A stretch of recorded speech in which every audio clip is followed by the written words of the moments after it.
Seated, please.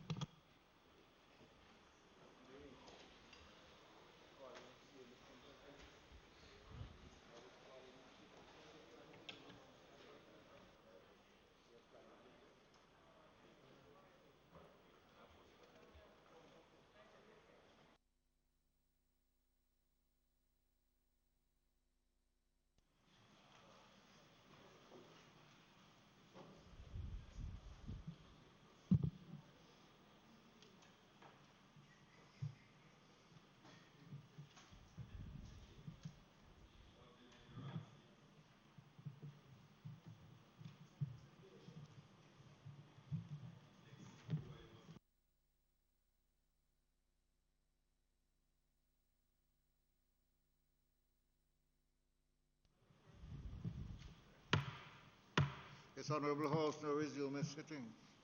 Call of the roll.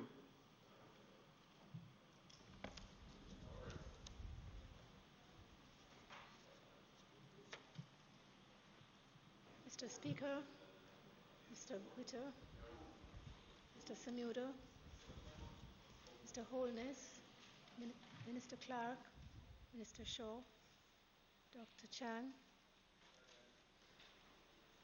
Mr. Montague, Ms. Grange, Mr. Henry, Mr. Bartlett, Mr. Mackenzie, Mr. Chuck, Mr. Vaz, Mr. Warmington, Mr. Hutchinson, Dr. Tufton, Ms. Williams,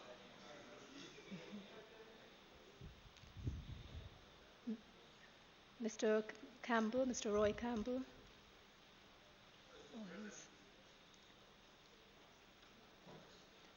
Mrs. Malahoo Forte, Mrs. Malahoo Forte, I saw her. She was here earlier. Mr. Green, Mr. Terrelong, Mr. Main, Mr. Arscott, Mr. Azan, Mr. Brown,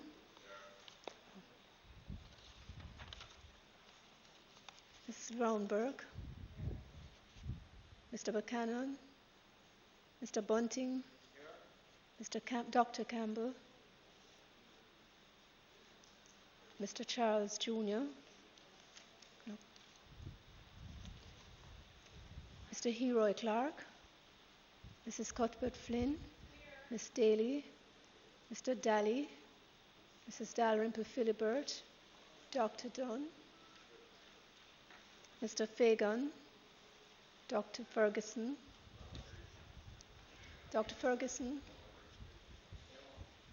Mr. Golding, Dr. Guy, Miss Hannah,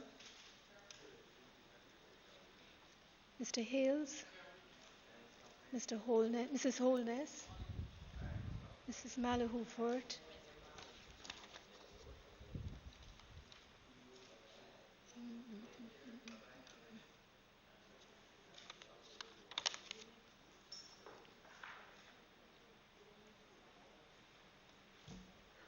okay, Mrs. Holness, Mr. Hilton, not here, Mr. Jackson, Mr. Kellier,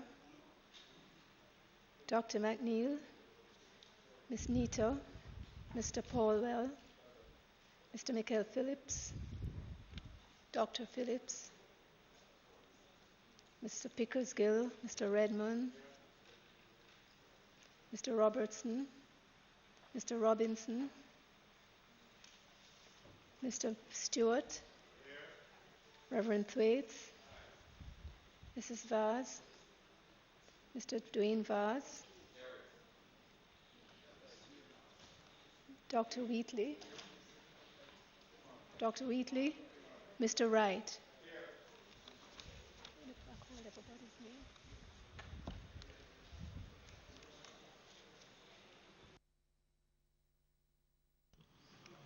Statements, ministers.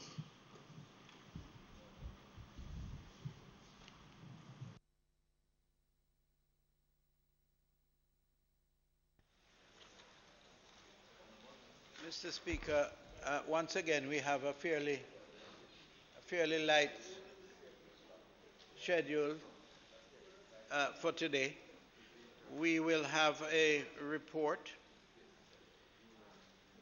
of the Regulations Committee of the House of Representatives on the deliberations on the National Housing Trust Housing Benefits Roosevelt Towers Housing Development Order 2020. And we will have a report on the Regulations Committee of the House of Representatives on its deliberations on the National Housing Trust Housing Benefits Silver Sun Housing Development Order 2020. The reports of the Regulations Committee of the House of Representatives in its deliberations on the National Housing will also be taken, and they'll be taken by the Deputy Speaker. Then, Mr. Speaker, we go down to public business, and we have the Liabilities Companies Act 2020 will be tabled by Honorable Darrell Vaz, and the sectoral debate will continue with the contributions today by the Minister of National Security and the Attorney General. We had hoped that we would have the contribution by the opposition spokesman on health, but it has been decided that it will take another date. So we will only have two presenters today.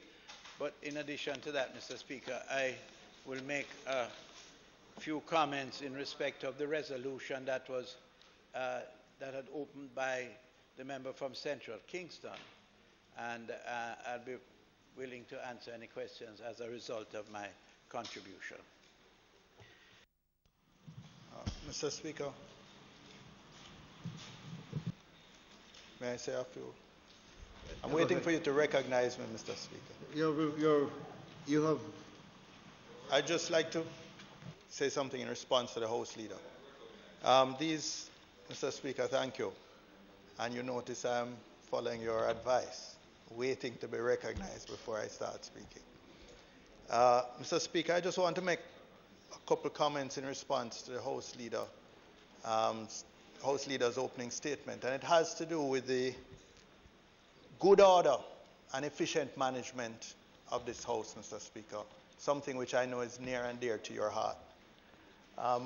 Apart from, the perennial late start, the House Leader had committed to get an agenda for the House sitting on a Tuesday by Monday afternoon at 6 p.m. Last night at 9-something, I finally caught up with him, reminding him of his undertaking so that members can be prepared. You have the time to prepare themselves for the business of the House. Eventually, the first version of it came late last night, and we have had 2 amendments to it today already. So we have 3 in the last 16 hours. We have had 3 different versions of the House agenda. Mr. Speaker, that does not lend itself to a proper running of the House. It's not good order.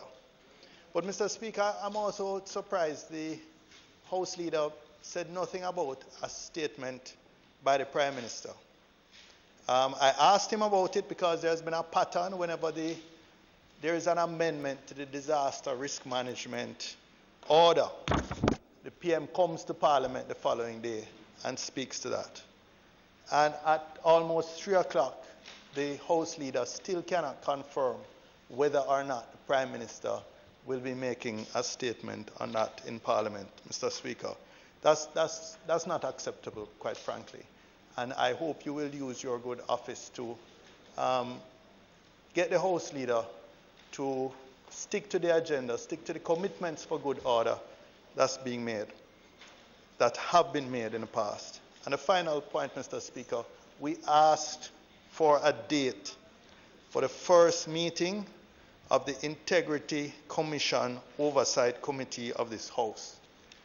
Today we see on the announcement paper 3 different reports from the Integrity Commission being tabled.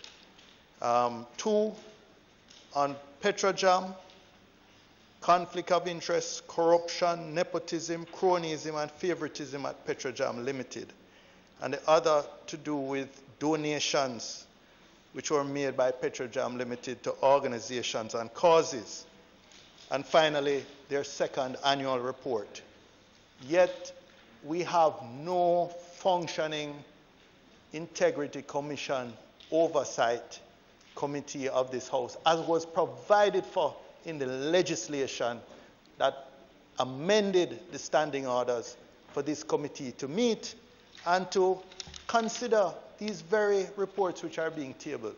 So, Mr. Speaker, respectfully, I'm asking you to use your good office to get the House leader and the government to behave in a manner consistent with good order and proper governance of this House.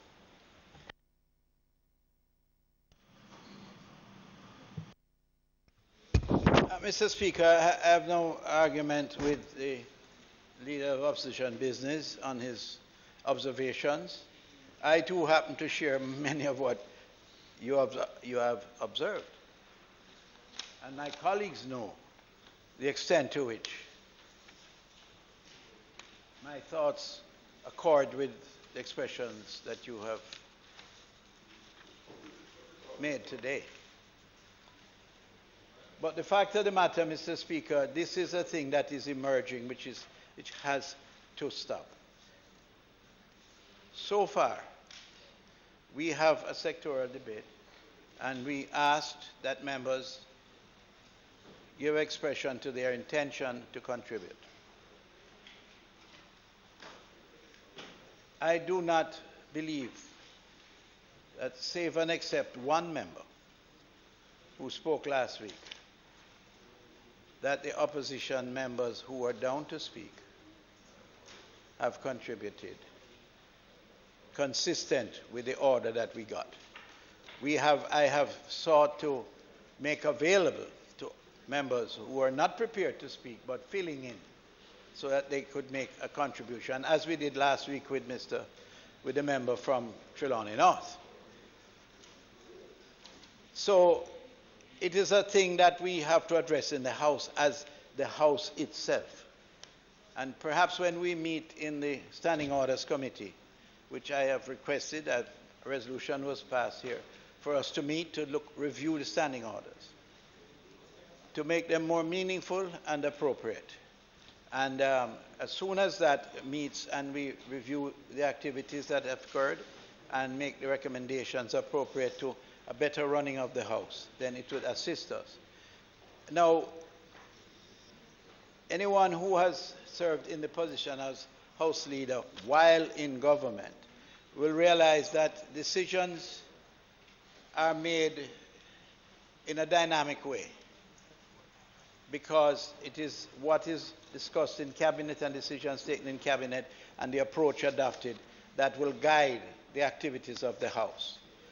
And arguably, the time perhaps has come for us to reschedule the meetings of the Cabinet.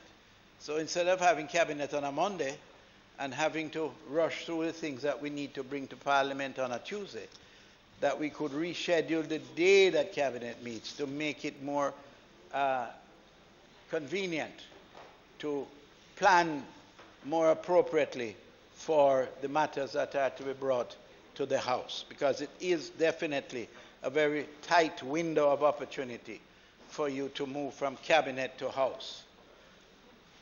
To make matters worse, if you have a matter that is a complex issue that takes up the time of the Cabinet, and we have had those recently since the COVID-19 pandemic, we have worked in Cabinet into the night. And it would be almost as inappropriate as not starting on time and not giving adequate notice for us to give notice and have to change because a different decision was taken when we want to bring a certain matter to the House. With respect to the Prime Minister makes his contribution to this Honourable House in a manner that I, quite frankly, have never seen a previous Prime Minister make.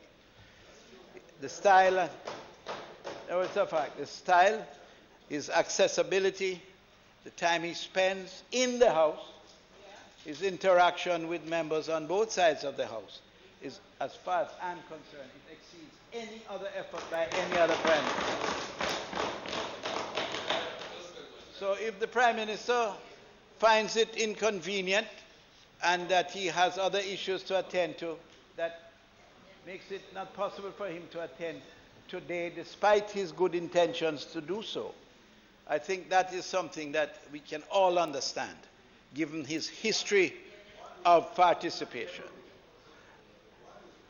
Your reference to every week, you're talking about a time frame within which he speaks.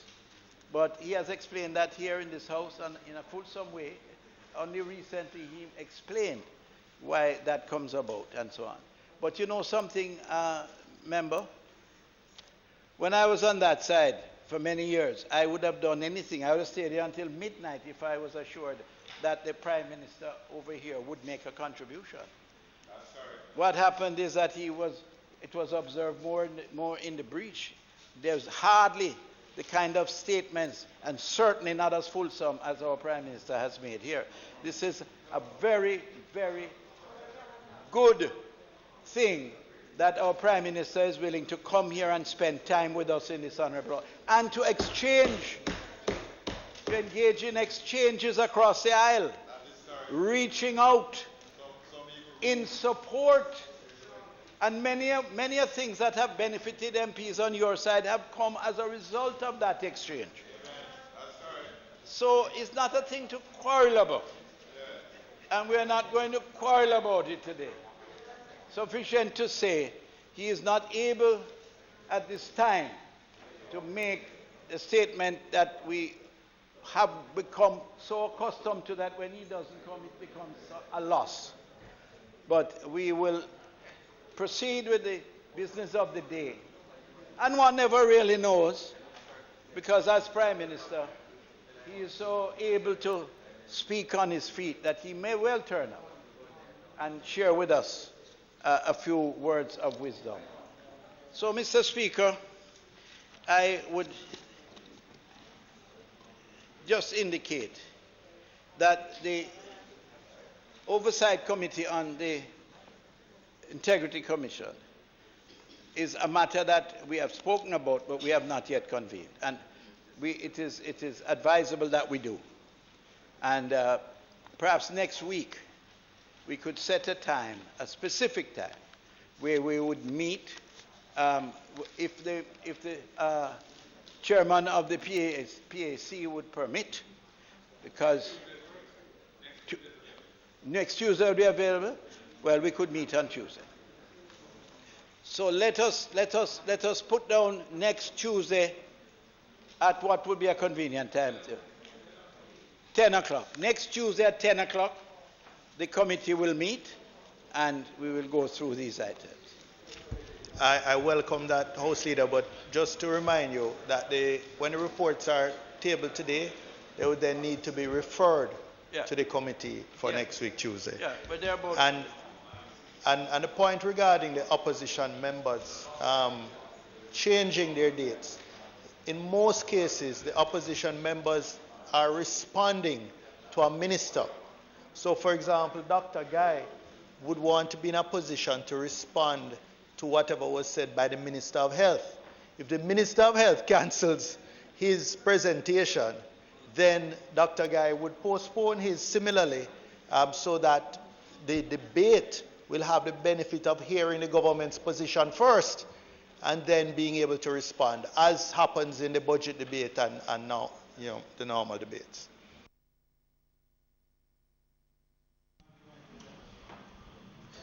Announcements.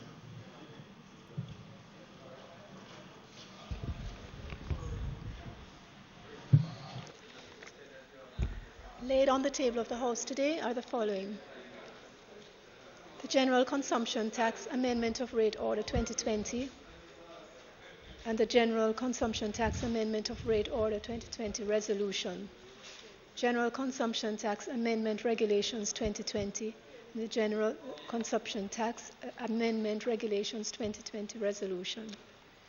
The Deposit Insurance, Increase of Deposit Insurance Coverage Order 2020. Annual Report and Audited Financial Statements of the Registrar General's Department for the year 2018-2019. Government of Jamaica Finance Statement of the Consolidated Fund for the year ended March 31, 2020. Integrity Commission Special Report of Investigation conducted into allegations of acts of irregularity and/or impropriety, conflict of interest, corruption, nepotism, cronyism, and favoritism at Petrojam Jamaica Limited. Petrojam Limited, The Integrity Commission Special Report and Investigation conducted into allegations concerning certain donations which were made by Petrojam Limited to organizations and causes for the period April 2016 to March 2018. Integrity Commission Second Annual Report for the year 2019-20 ended March 30, 2020. Are we doing anything? Are we doing anything with the regulations report?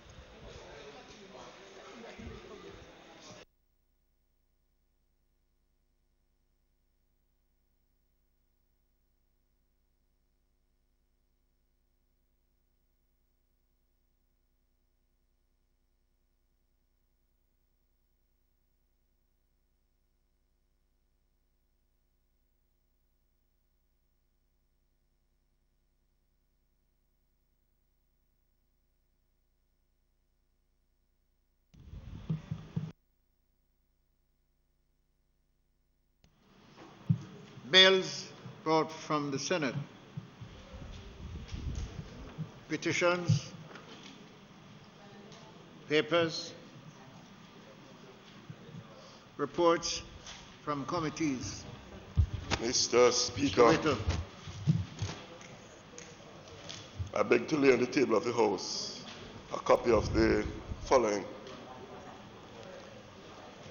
No comment. No comment.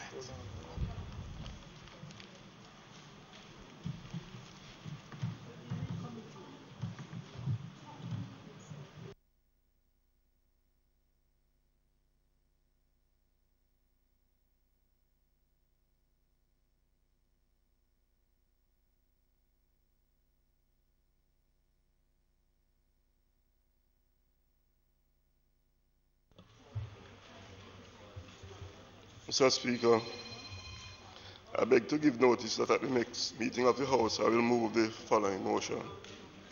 Be it resolved that the deposit insurance, increase of deposit insurance coverage order 2020 under the Deposit Insurance Act, which was laid on the table of the House on the 30th day of June 2020, be referred to the Regulations Committee of the House of Representatives for consideration and report.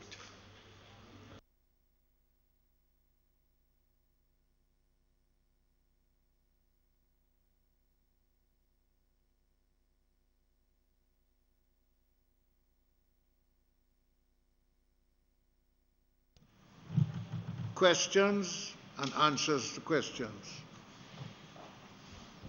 Motions that may be made at the commencement of... Go ahead.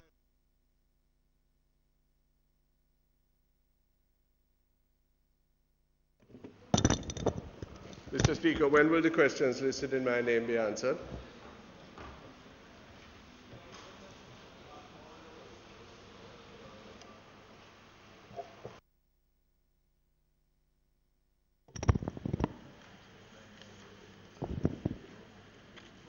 Mr. Speaker, notice of motion is given already. Mr. Vaz, you have a motion that to be given Thank orally. you, Mr. Speaker. Under notice of motions given orally. Mr. Speaker, I beg to give notice that at the next... Mr. Speaker. No, this is before questions. Oh, before questions. Yes, sir. Yes, Mr. Speaker, this is notice of motions given orally. Mr. Speaker, I beg to give notice at the next meeting of the House. I'll move to introduce and have read a first time a bill shortly entitled the Limited Liability Companies Act 2020.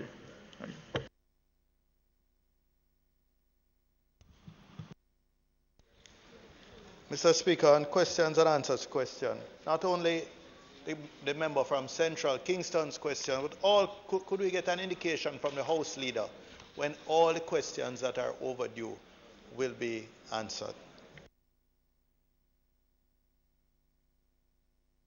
Well, the truth of the matter is that, as you all know, when I came here, I had a book. When we ended the year, we had hardly anything on it at all. We had succeeded in answering most of the questions, many of which came from the member from Central Kingston. Now, all of them, we went through them diligently and we answered the questions, and this will be no exception. I will certainly try my very best to have the questions relating to the various other ministries, but specifically in respect to the question of the Minister of Education. You can be assured that those questions, there are two in number, those questions will be answered next week. And I will make every effort to ensure that the other ministers who have questions to answer, that they do present those answers.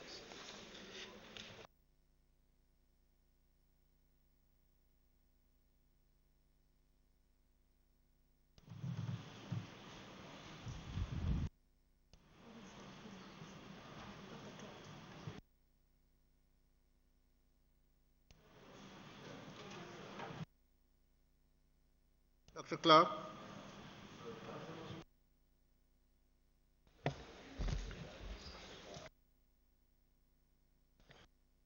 Mr. Speaker, the permission to speak from a seat other than my own. I beg to give notice at the next meeting of the House, I'll move the following two resolutions. The General Consumption Tax Act, the General Consumption Tax Amendment Regulations 2020 resolution. Whereas by virtue of Section 63(1) of the General Consumption Tax Act, hereinafter referred to as the Act, the Minister may make regulations generally for giving effect to the provisions of the Act, and whereas, without prejudice to the generality of the foregoing, Section 63, subsection 1, subsection J of the Act provides that the Minister may make regulations in respect of the computation of input tax credit in relation to prescribed goods and goods specified in Part 1 of the first schedule of the Act. And whereas Section 63, subsection 3 of the Act provides that any regulations made under paragraph J of Section 63, subsection 1 of the Act shall be subject to affirmative resolution. And whereas on the 22nd day of June 2020, the Minister made the General Consumption Tax Amendment Regulations 2020, now therefore be it resolved by this Honourable House as follows. This resolution may be cited as the General Consumption Tax Amendment Regulations 2020 resolution, and the General Consumption Tax Amendment Regulations 2020 resolution, which were laid on the General Consumption Tax Amendment Regulations 2020, which were laid on the table of the House on the 30th day of June 2020, are hereby affirmed. And the second motion, Mr. Speaker, the General Consumption Tax Act, the General Consumption Tax Amendment of Rate Order 2020 resolution. Whereas by virtue of Section 4, subsection 2 of the General Consumption Tax Act, hereinafter referred to as the Act, the Minister may, by order, subject to affirmative resolution of the House of Representatives, amend the rates of general consumption tax referred to in Section 4, subsection 1 of the Act. And whereas on the 22nd day of June 2020, the Minister made the General Consumption Tax Amendment of Rate Order 2020, now therefore be it resolved by this Honourable House as follows. 1. The resolution may be cited as a General Consumption Tax Amendment of Rate Order 2020 resolution, and the General Consumption Tax Amendment of Rate Order 2020, which was laid on the table of the House on the 30th day of June 2020, is hereby affirmed.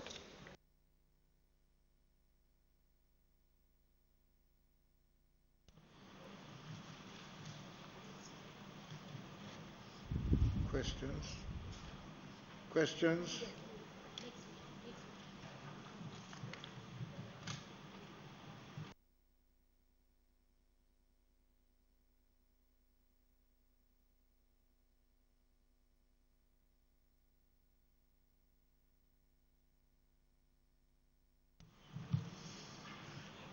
motions that we made at the commencement of public business requiring notice. Motions relating to the sittings of the House. Motions for leave to introduce bills. Presentation of bills without leave of the House first obtained. Public business. Mr. Speaker, Go ahead. I now move that the motion notice of which I gave earlier. I now move for the suspension of standing orders to enable me to take this motion. Those in favor?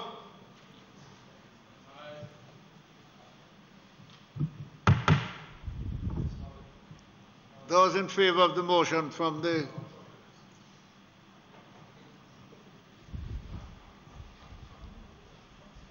those against? Members, it's important that we carry on the business of the House. And indications are everybody doing other things other than following the order that is set out for today's procedures. The Deputy Speaker and Member of Parliament from Sectoral Debate has just moved a motion, and it requires the participation of the House as to whether we proceed yes or no. Mr. Witter, you may have to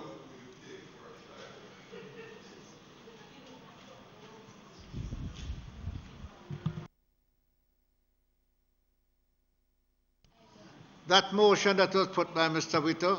Those in favor? Aye. Those against? Yes, have it. Mr. Witter. Mr. Speaker, I now move that the motion notice of which I gave earlier be approved. Those in favor? Aye. Those against? Yes, have it.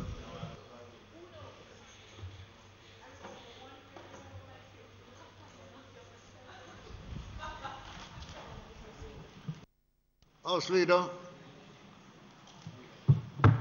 House Leader. Item on public business. Proceed.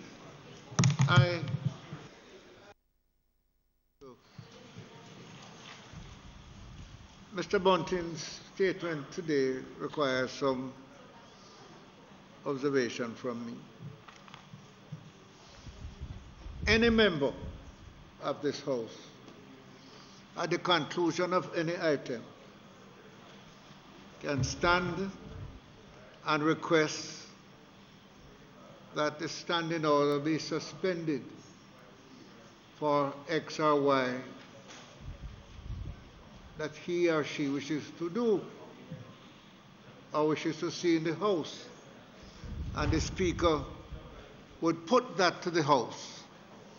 And if the House is in favor, we proceed on that basis. So the Prime Minister, if he has a statement, it will be treated exactly like that. When he arrives, he'll advise the Leader of Government Business that he wishes to make a statement. And as long as the House is still in session, the Leader of Government Business will rise and move a motion that there be a suspension of the standing order so that the Prime Minister can make a statement, or anybody can make a statement. I don't want it to be given the impression as if we are waiting on anybody to do anything other than that the standing order directs. But Mr. Bunting is correct. We need to know from the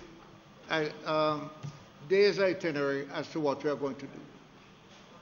And so the leader need not express that the Prime Minister is going to make a statement later to say he doesn't have to do that.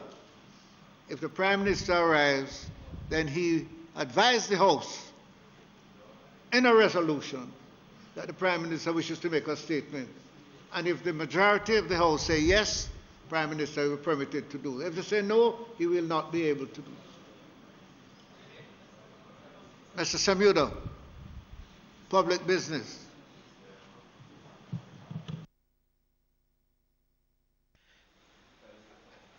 Mr. Speaker, I rise in response to the matter that the resolution by the member from Central Kingston on the early childhood education system and its chat.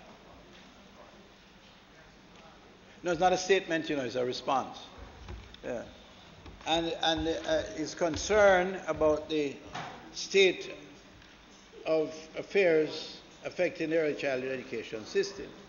And also, he was enjoined by the member from Southeast St. Andrew, who spoke at length about aspects affecting the early childhood education, but more specifically, the question of the provision of electronic equipment and appropriate technology to assist us.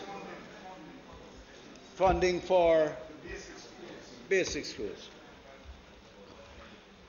Mr. Speaker, so it is my intention early in the order of business today to address some, if not all, of these issues.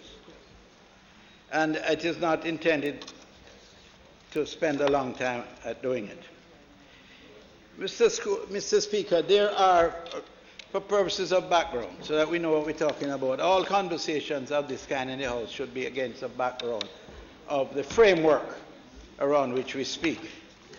Mr. Speaker, there are 646 private basic schools, 404 public infant schools, and 1,659 public-private basic schools.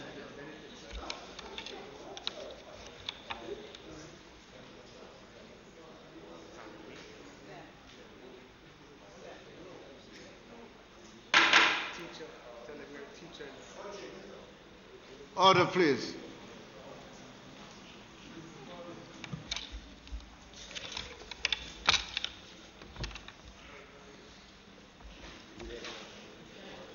There are 24,602 children in private basic schools. 15,758 children are in public infant schools, and 69,825 children are registered in public-private basic schools. I should add that early childhood... Minister, if you could just, to be helpful, could you explain what is a public-private basic school, what you mean by that term? Well, I think a public-private basic school is a basic school that is partially helped by the public, with public funds. Well, you make a contribution.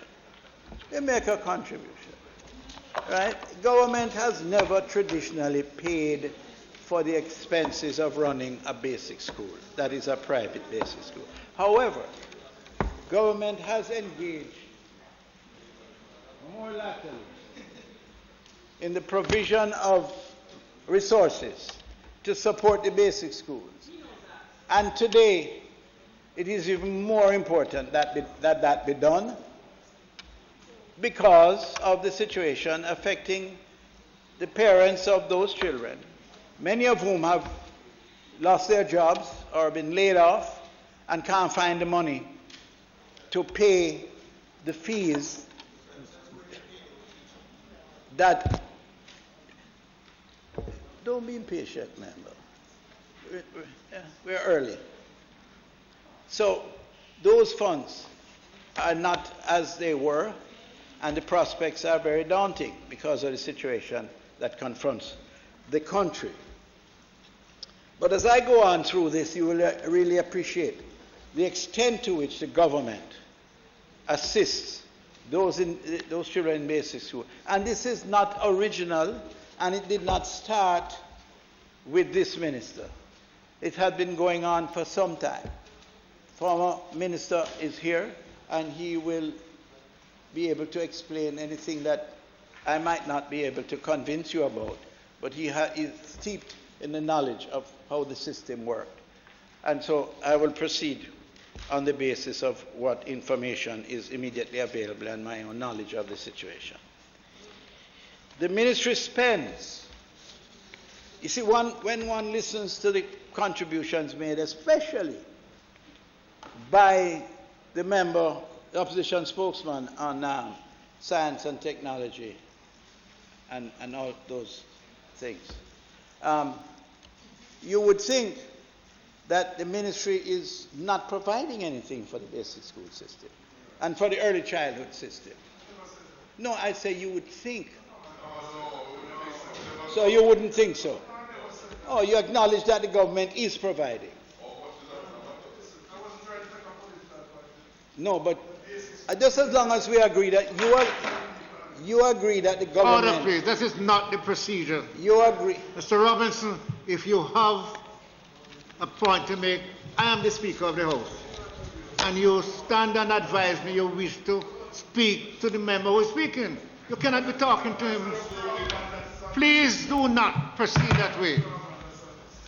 And the Speaker must not himself communicate that way either. Well, it's the comfort level that they enjoy. So you can understand that. They're comfortable with that style. Especially the member from Southern St. Catherine. So, Mr. Speaker, the ministry spends $20.3 billion on early childhood education. And those include the institutions, $3.8 billion, the primary, that is up to grade 3, or age 8, $16 million, and student support, $470 million. So that's to lay the foundation that the government is assisting and has always assisted the basic school system in the country. Now, the amount that we are able to afford to do that is another question. In addition, Mr. Speaker, the Ministry of Education recognizes the importance of the first 1,000 days of a child's development. Quite frankly, when I entered the ministry, I met with somebody who I had an awful lot of respect for, Professor Hickling, who it was that pointed out to me when I said that from age 1 to 3 is the most impressionable ages of a child, and the age at which all that can be put into the child and making that child able to learn should be done. And he said, no, Minister, it should start when the mother is pregnant with the child, before the child is born. And I've never forgotten that. The Ministry of Education recognizes this fact. This is why the ministry, through the Early Childhood Commission, continues to establish, and you had mentioned it, member from Central Kingston, the established brain builder centers that were established across the island. We recognize that this is an important aspect to the whole of this process. The ministry has provided $540 million to support this program. We are providing trained early childhood teachers, caregivers, cooks, janitors, and upgrading facilities as needed. We are providing furniture and equipment, materials and support grants for the following: nutrition, something of which you spoke, former minister, internet, maintenance, and janitorial. So it is, the member lamented the fact that adequate internet provision was not made. It is not adequate. And we recognize right away, based on the work that we have done, that we are deficient by perhaps as much as 40% of the country does not enjoy regular internet support. And even in some instances where there is internet support, the service is intermittent and disruptive. So we have a major challenge. And until we establish through eGov a fiber optic system around the country that will give access to every single community within the country we have to make the best with what we have where we are. Now, we have reached out to the Minister of Finance to facilitate, in the first instance, the provision of, through Ready TV, 100 communities that will be installed, where we will have internet facilities installed. And he has only recently given permission for these to be installed by providing a waiver, so that it will not be a strain. So it is a spectrum. The spectrum licenses fee has been waived by the Minister of Finance. Give him a big hand. Go ahead, Ronnie. Don't feel embarrassed. I agree with you. Thank you very much, Minister. And we know that your support for the educational system will drive you into giving even greater contribution to the sector, especially this sector. So, Mr. Speaker, there are 69 brain builder centers that have been established where students attend at no cost. At no cost. The intention was to set up 126 of these centers, 2 per constituency, initially by March 2021.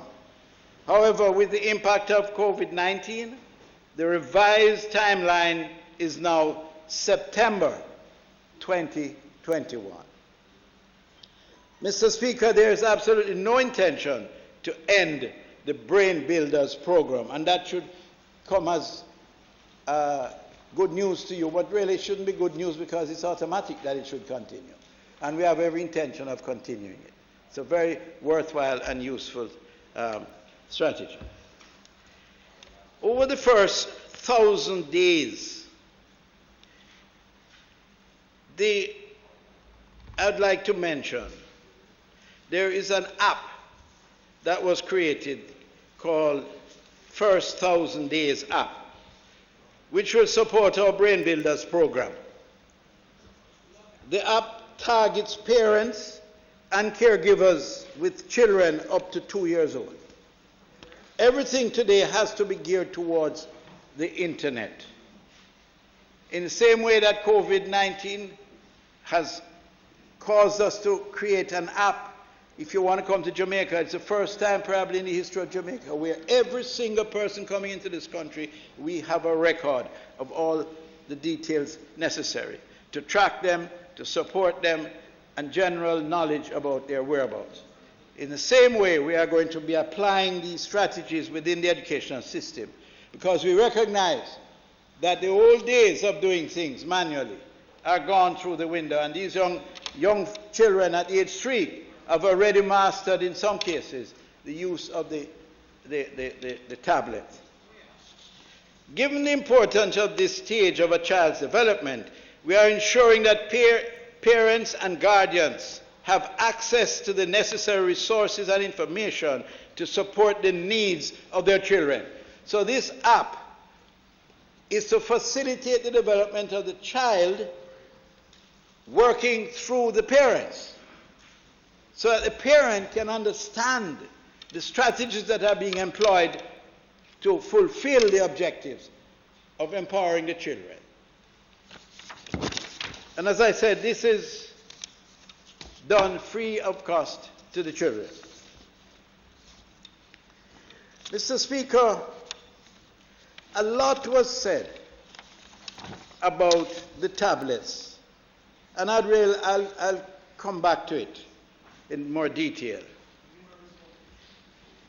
The downloading of the app includes information about physical development, which you spoke about, nutritional requirements, which you spoke about, feelingly, milestones and communication and language. That's what the app is going to seek to support the children by engagement.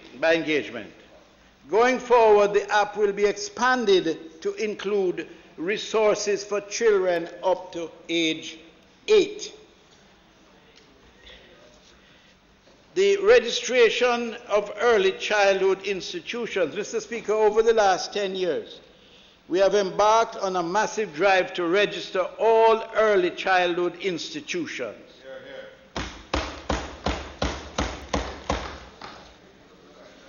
This process, and you would know about that member from Central.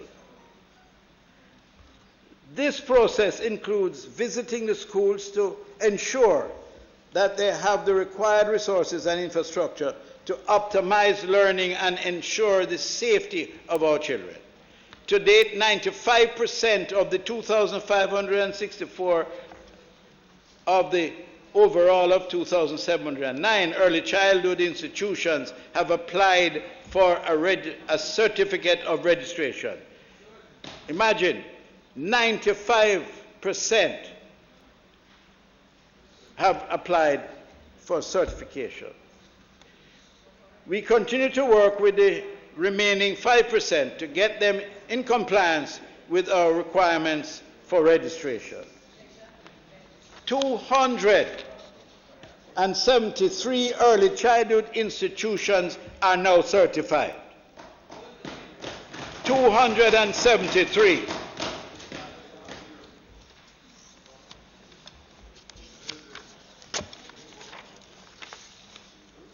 Mr. Speaker, we know that private schools, including our early childhood institutions, are facing economic challenges.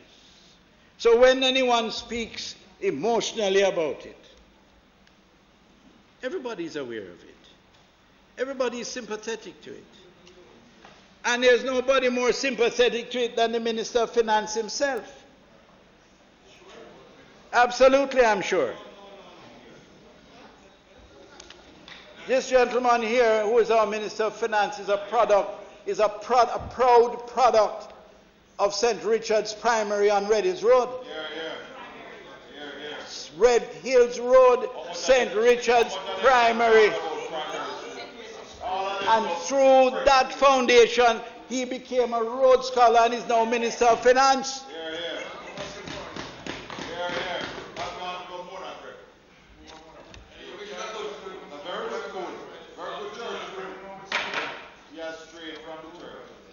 We know they have lost out on the school fees. That's not when you make much of that and you become emotional and you lament the fact that that is so. Everybody knows that and understands that. We know that.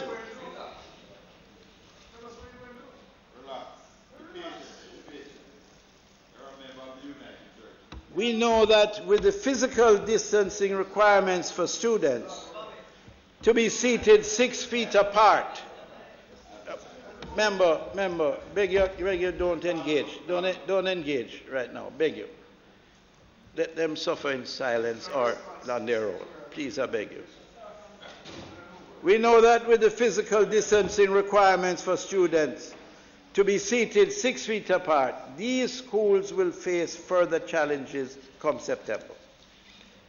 As a government, we take this very seriously. We are carrying out assessments to ascertain the number of early childhood institutions that have closed. A sanitization grant will be given to assist early childhood institutions.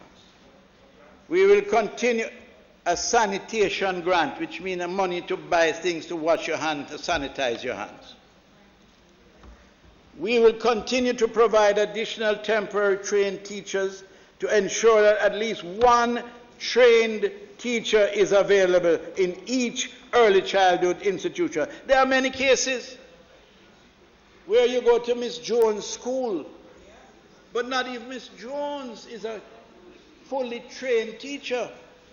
She takes on somebody from the community that helps her with the children, takes care of them, makes sure they are clean and tidy and attentive and so on. What we are doing is we are elevating the standard in the early childhood institutions by providing trained personnel to assist our children. You didn't hear what I said. That hardly anything we speak in this house about things like that is not new. My first exposure to school was under a mango tree at 6 Espute Avenue, Mr. McCarthy, so it's nothing new. Just get it clear. Get it clear. So when you speak about the development of children, you're speaking to seasoned people who have lived the life that many of these children live. You're not teaching anybody anything.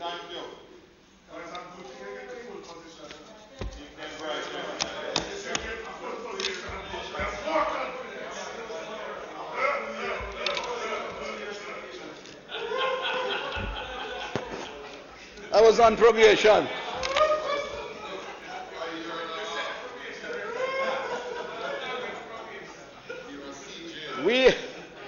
We are carrying out assessments, and this comes to your point that you made, member from Southeast St. Andrew. We are carrying out assessments to ascertain the number of early childhood institutions, as I said, that are no longer able to keep open. You had asked for that assessment, and that has already been initiated because it was contemplated before in the ministry. So it is being accelerated, the pace at which that is done. So, Mr. Speaker, I move now to the following standards that we are seeking to concentrate on. Health, safety, indoor and outdoor equipment, and furnishings and supplies. Those are the areas of priority.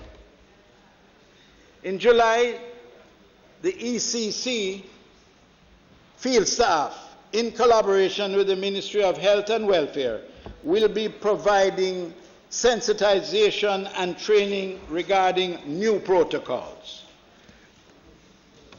In August, the ECC field staff will be institutions to assist with rearranging the learning environment so that it is comfortable, but it can provide the appropriate facilities to facilitate learning. Community relations officers will be in the community with parents to further sensitize and support the new measures in schools. Very important, because one part of our strategy is to engage the parents in the entire process. We are partners between the children, the parents, and the ministry. Our teaching staff, our supervisory staff, led by our very able permanent secretary who is here with us, Dr. McLean. This will be done to assist parents with coping mechanisms as they prepare for the reopening of the early childhood institutions and supporting children's learning. As a government, we continue to discuss the matters, all matters, to see if additional support can be given to the sector. Mr. Speaker, we have early childhood, which spans preschool, pre-primary, primary, and in that process, I don't know the extent to which, Minister of Finance, we have gotten to a stage in Jamaica where perhaps we should, as a government, consider the extent to which we could embrace the entire process in the mix of public sector responsibility. The entire process. Not to have this separation where they are privately managed, oftentimes inadequately because of the limited resources. but to embrace them under the umbrella of the Ministry of Education and to support them so that we standardize the curriculum so that the entire process becomes one whole. And we don't have any chance of separation or conflict in the strategy going forward. It will carry with it, Minister, a few more dollars, but in the scheme of things, what are a few dollars in the development of the lives of our children? So I think that the time has come. It is here. The time has come Time is here. to embrace everyone and work together. In the interim, we will continue to do what we can to manage frugally the money that is given to us in the ministry. It seems like a lot of money, but as a percentage of the budget, there is argument that can be made for a little more. And of course, the Minister of Finance knows that the most feared member of the administration when it comes to trying to extract from him additional funding is me. Because I continuously am at him for a little more, and a little more, and a little more. And he's doing very well. Thank you.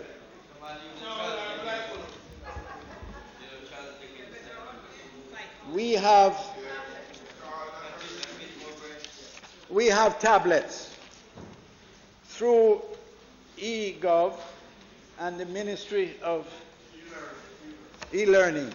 We have made arrangements for tablets to be provided for the early childhood right through the system, actually. The E-Learning Jamaica has, at the moment, I'm advised that it has approximately 17,000 tablets that will be made available by the end of July. Now, that's a small portion to what you really need. We really need somewhere in the region of 200,000 for a few months. But we have to live within our means. And we will be making representation continuously for additional resources to bring the amount up, hopefully to this year, 100,000. But at the moment, I can safely say that we are in the vicinity of, I think by the end of the summer, we'll be in the region of about 100,000. Yes, about 100,000 will be made available. So we are halfway there. We need to be fully there. And these tablets range in sizes. We not only have tablets, we have tablets for the youngsters 1 to 3, 8-inch, and we have the others with laptops. So as you go up the scale for all the way up to 13, they have the laptops. No, laptops, not bigger tablets, laptops. Right, which in any case is the better equipment. It's a better equipment, it's a utility. Much better. Much better. And finally, Mr. Speaker, mention was made of something that I said. I might have said it in a manner that could have been misinterpreted. No, but when, and reference was made to it. Reference was made to it by the member from Central Manchester and the member from Southeast St. Andrew and others, when I made reference to the fact that the basic school system is a business. It is. Now, my only reason for saying that is because they collect fees. And they are resourced from those fees. Their resources are sometimes limited to the amount of fees they get. And their capacity for growth is limited to the amount of fees they get. So if hard times come on them, because what we're finding is that a lot of parents are moving their children from these small prep schools and basic schools into the public sector. So they're really feeling the pressure. Now, at no stage did I use drastic language, right? Where the minister had to appeal to me. I appeal to you to reconsider that position. He says, I have heard the minister say in this parliament before that private educational institutions are private for-profit businesses and therefore they must face the risk. Face the risk has never come out of my mouth. And I would not say that because it is indiscreet. What I said was, and it will be confirmed by the Hansard, is that we cannot afford it at this time. And when I say that, it is out of consultation with the Minister of Finance. We cannot afford to give the level of support, not that we don't give support, we cannot afford to give the level of support that not only do they deserve, but are necessary for their full development. So we say that we will continue to make all effort to provide as much as is possible to keep them afloat. And in that regard, finally, no, well, I'm saying it now. And in that regard,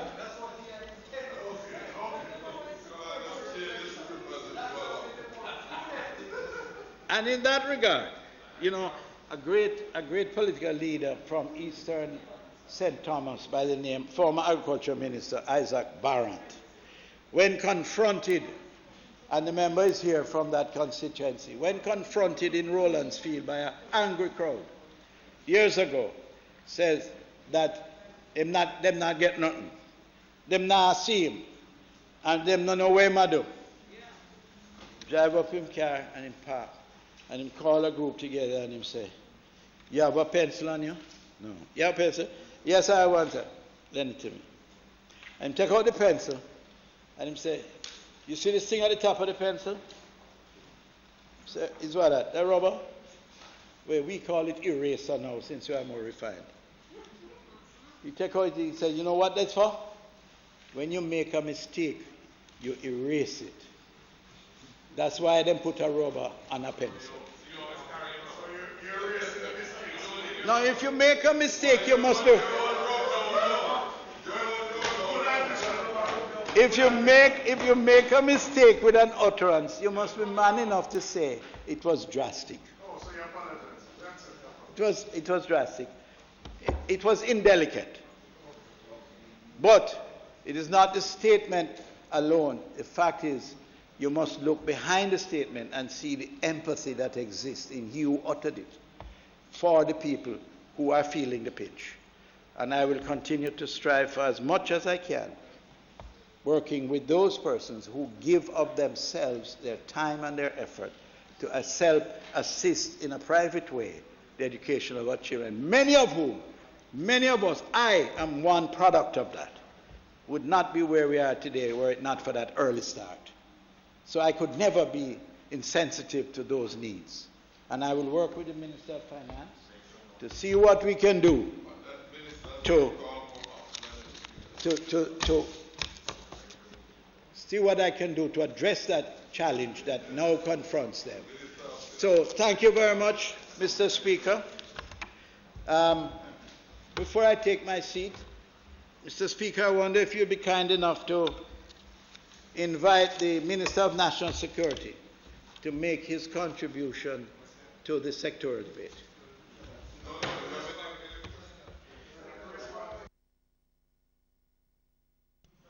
Dr. Horace Chang.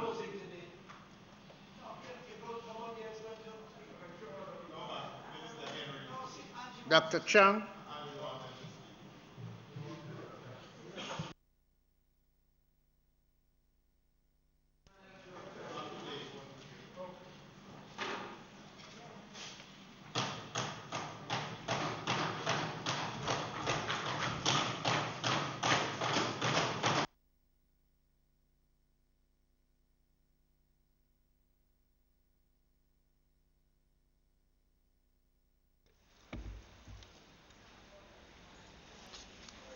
Thank you, Mr. Speaker. I wish to dedicate this sectoral presentation to the hardworking, devoted, and uncompromising members of the Jamaica Security Force in recognition of their tireless and committed service to Jamaica. I'll be utilizing this presentation this afternoon to call attention of the Jamaican people to the reality that faces these officers every day.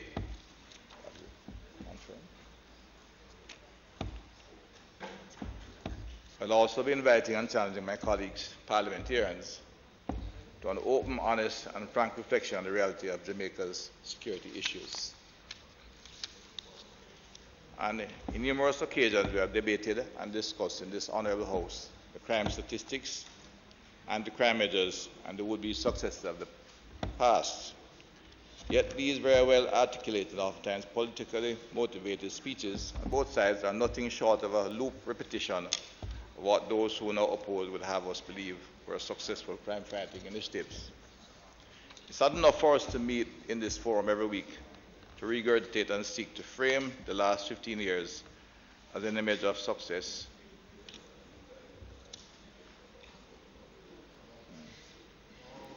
As far as national security is concerned. In fact, not 15, but maybe go back 50 years. We cannot, and this administration certainly has not, been addressing crime as a business as usual manner. If this Parliament is serious about breaking the back of crime, violence, and corruption, making its contribution in breaking the back of crime, violence, and corruption in this country, then we have to all get serious about putting in place the budgetary, legislative, structural, technological, human resource, training, infrastructural, and equipment needs of the force. We have to get serious about building, sustaining, and strengthening the capacity of the Jamaican Constabulary Force, the primary law enforcement agency in the island. Mr. Speaker, the Jamaica Constabulary Force is Jamaica's principal crime-fighting apparatus. It currently has a complement of 12,000 officers, approximately. Every day, the men and women of the JCF perform their duties with commitment, courage, and living out the oath to serve and protect comes at a very high cost for many of these officers. They are the sons and daughters of our soil, Jamaicans, oftentimes from very humble homes, who daily make a conscious decision to carry out the duty of keeping Jamaica and all Jamaicans safe. The conditions they face out there are not easy. Maintaining public order and social stability, enforcing the law, disrupting gangs, and apprehending heavily armed perpetrators of crime are not optional for our police officers. In the changing landscape, our officers are now also tasked with enforcing public health protocols and intercepting cyber and financial crimes, as well as interrupting the transnational trafficking of guns, drugs, and persons. This in an environment in which criminals are digital natives and gun ownership is democratized. The nature of crimes and criminal behavior has evolved. Today's criminals do not have the same boundaries, rules, or allegiances as their predecessors. They live lavish lifestyles and occupy multiple upscale dwellings, which reduce their need to migrate from one era of the island to the next. They are mobile, connected, and violent. As government, we cannot afford to delude ourselves that conventional crime-fighting measures alone will get us below 1,000 murders or into an era we can consider success or acceptable. We must act responsible and be guided by the informed, intelligence, and experience-based recommendations of the leaders of our security forces. We have a responsibility to work collaboratively with the security forces to provide them with the resources and support they need to optimize their capacity to effectively carry out their duties in today's criminal landscape. This administration has never lost sight of this. Under the leadership of our Prime Minister Andrew Holness, we remain unwavering in doing what needs to be done in order to maintain public order, build a safer, more secure Jamaica. We have made the bold yet necessary decision and investment to save Jamaican lives, but this continues to be a work in progress that we are committed to pursuing. During my close of a sectoral debate last year, I indicated that this administration was investing heavily in rehabilitating, restructuring, and resourcing Jamaica's security forces. I noted on that occasion that these investments, like any other type of investment, would take time to attain maturity. That's true. In the case of Jamaica Conservative Force, as one would expect from any organization of this magnitude, it will take some time for them to get their optimal capacity. Even so, we are beginning to see some tangible returns on the increased budgetary allocation to the JCF over the last financial year. The public would have been seeing the new police cars, motorbikes, for example, which have resulted in a faster response time for the police on many occasions. And I'll give a few examples as we proceed.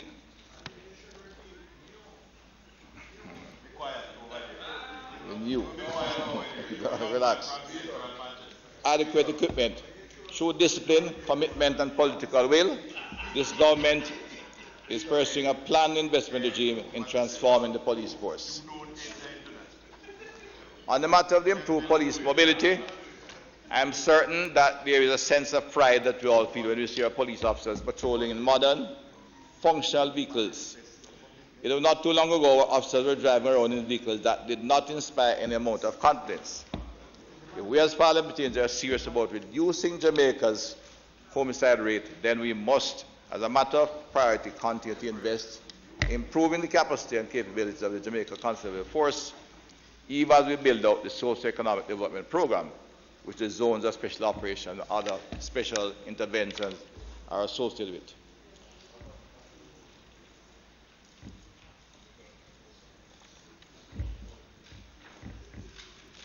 Notwithstanding the necessary budgetary cuts that were due to COVID-19, I'm confident that with increasing capacity of the police force under the resolute leadership of Commissioner Anderson, we can expect to see additional signs of a 21st century modern, equipped, efficient, fit-for-purpose police force in the coming months.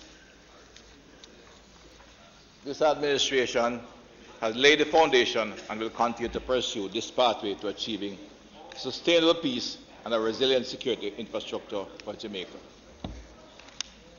Mr. Speaker, before I detail where we are in this pathway, I must take a few minutes to acknowledge and express gratitude to those persons who, whether directly or indirectly, facilitate this mission at a sustainable, resilient, secure space.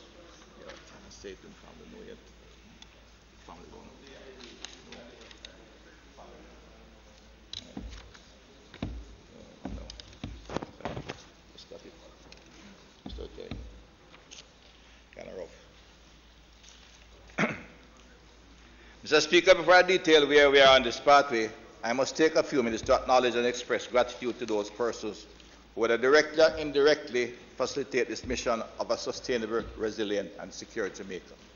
Firstly, I must thank the Prime Minister, the Most Honourable Andrew Holness, for his visionary leadership of this country, during which what has unquestionably been one of the most challenging periods in the national and global history at this time. Prime Minister, it is my honour to serve the Jamaican people in this capacity, and I thank you for allowing me the opportunity to do so. As Member of Parliament for North West St. James, there is no greater reward than working on behalf of the constituents and the councillors who give you their full support, a great constituency of North West St. James. I am privileged and grateful to be a representative in this Parliament. Earlier this year, the members of the House have had the opportunity to publicly acknowledge the long and distinguished service of then Minister in the Ministry of National Security, Mr. Roddy Spencer.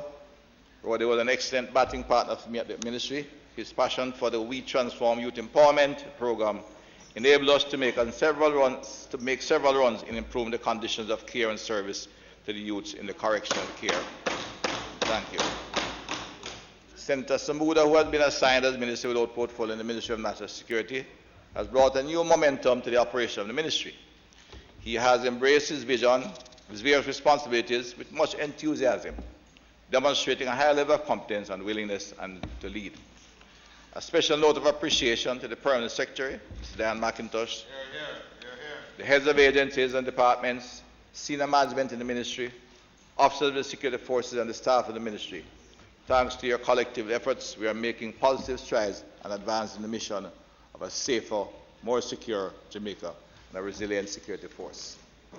Throughout these years of public service, God has blessed me with the unconditional love and understanding of my wife and life partner.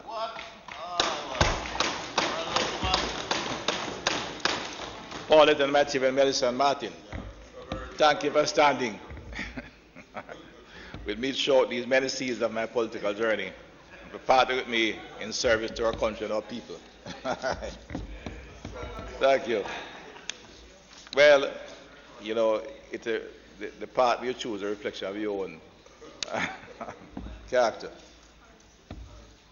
Mr. Speaker, it is said that the ultimate measure of a man is not where he stands in moments of comfort and convenience, but where he stands at times of challenge and controversy. You get a copy here? Right. Since taking office in 2016, Prime Minister Andrew has remained unwavering in his directive that we must identify and apprehend the dons, we must intercept the drugs and the guns, and we must dismantle and downgrade the criminal gangs. A safer, more secure Jamaica has been and continues to be the priority for this government. It is for this reason that in 2017 we began to implement Plan Secure Jamaica as a strategic roadmap to achieving a safer, more secure and more resilient Jamaica. This comprehensive whole-of-government plan positions Jamaica to decisively and effectively address threats to the rule of law, natural disasters, pandemics, public disorder, social unrest and malevolent attacks of all types. Plan Secure Jamaica is being implemented in a secure and systematic manner. For the benefit of the wider Jamaica, and in particular those members of the Parliament who continue to base this here has asked about a crime plan, I wish to recall the statement made by the Prime Minister during his contribution to the 2017-2018 budget presentation. On that occasion, the Prime Minister underscored that the plan to tackle crime cannot be successful if it is narrowly focused on police getting the criminals off the street. A crime plan is only one element of a greater strategy to address all the elements to bringing sustainable peace and security in Jamaica. They published 5 crime plans and they keep one. And none of them was a plan. Mr. Speaker, the police now operates on the basis of a clearly defined strategy and plans, all the way down to division level that are monitored by the High Command. That is the strategic thinking and unconventional approach to securing Jamaica that this administration has been applying to our crime fighting, anti-corruption, violence interruption, border security, gang disruption measures, guided by the 10 strategic focus areas of Plan Secure Jamaica. We have been putting in place the required technological, surveillance, telecommunications, mobility, forensics, human resource, training and intelligence apparatus to, among other things, increase the capacity, efficiency and resilience of our security forces. I do not wish for this to be perceived as another exercise in stimulating rhetoric. I want to reassure the people of Jamaica that this administration is serious about breaking the back of crime. We are doing this by strengthening the Jamaica Constabulary Force and the entire security apparatus. Over the 2019-2020 budget year only, financial year, $5.2 billion were allocated toward the continuation of the strategic investment in the Jamaica Constabulary Force as an institution. The investment over the last year included, among other things, that equipment that should have been normally taken for granted to be a part of any modern police force. Renovations during this year of police facilities, 34 completed at a cost of $409 million. Renovation of police facilities in progress still, 23 at a cost of $158 million. New construction is ongoing at Green Acres and at the National Police College at a cost of some $19 million. And critically, Mr. Speaker, we are putting in place for the first time in an institution which has some 186 facilities across the island, a fleet of some 15 motor cars, and a number of other critical infrastructure pieces. We are putting in a preventive maintenance program. The I Request Facilities Maintenance Program is being installed and will be managed by the new formation in Jamaica Constabulary Force, the technology formation. That is, the investment we are making in all areas of the force will be under effective management to prevent the kind of deterioration that happened in the past. Police vehicles deployed. This year, we did 222 motor vehicles, SUVs 107, and motorcycles 83. In addition to that, Mr. Speaker, we pretty near completed the upgrade of the Jamaica Constable Force microwave network at a cost of some $138 million. The kind of activity that would have been assumed to be part of the police in equipment for years, ongoing. The fact is that at a point in time, the police divisions could not communicate with each other. Work continues to ensure that the entire island will be covered by an effective microwave system, and the police will have effective communication among them within the units. The ticket management system, traffic ticket management system is ongoing. We have already spent about $25 million. Relatively small, but an important event in bringing about restoring public order. This is a matter that has caused the country trauma for many years. This government will complete an effective traffic ticket management system during the course of this year, and will be able to hold the miscreants on the roads accountable, those who wish to break the law without any penalty. This is being done in collaboration with the court management system, tax administration, Island Traffic Authority, and with the support of e-government. I want to say thank you to the Minister in e-government, who have done a lot of work on the software, and we are in progress of completing that entire system that, in fact, the lawbreakers on the road of all types, robots or otherwise, will be held accountable and can be prosecuted effectively by the police officers. We have for years lived with this system, blaming indiscipline on the road and police officers owning taxi when, or some other people who have been paying off other than corruption otherwise, because we have an inefficient system, a system that does not work. You get a ticket, you don't pay it, nothing happens. We have individuals driving on the road with 1,000 tickets, 900 tickets, and nothing is done about holding them accountable. It will be corrected, and I want to assure the public, and this will make a major impact on public order in this country. There's a data center infrastructure established. The National Police College Learning Management System has been set up. Computers have been placed in almost every police station, laptops, station. And of course, during the course of this year, the money is allocated. The process of replacing the big station diary book of old with a modern station diary computer base will be established, and they will have a proper station record management system for the entire police force. This, of course, will make a significant difference to the quality of service provided by our police officers. We have acquired vehicles, but we're not just acquiring vehicles of old. We already started the process of putting in place an effective fleet management system. Again, one of us, how come we have had a police force for so many years? And we have been operating vehicles on and off, and we have never put in place an effective fleet management system. We do have the transporter center, but in place as of this year, I think the first 156 piece of equipment was installed in the last few weeks, but the entire fleet will be laid out with a proper tracking system, but effectively to put in place an appropriate fleet management system that we can ensure that the investment of the public in the vehicles is properly managed and maintained.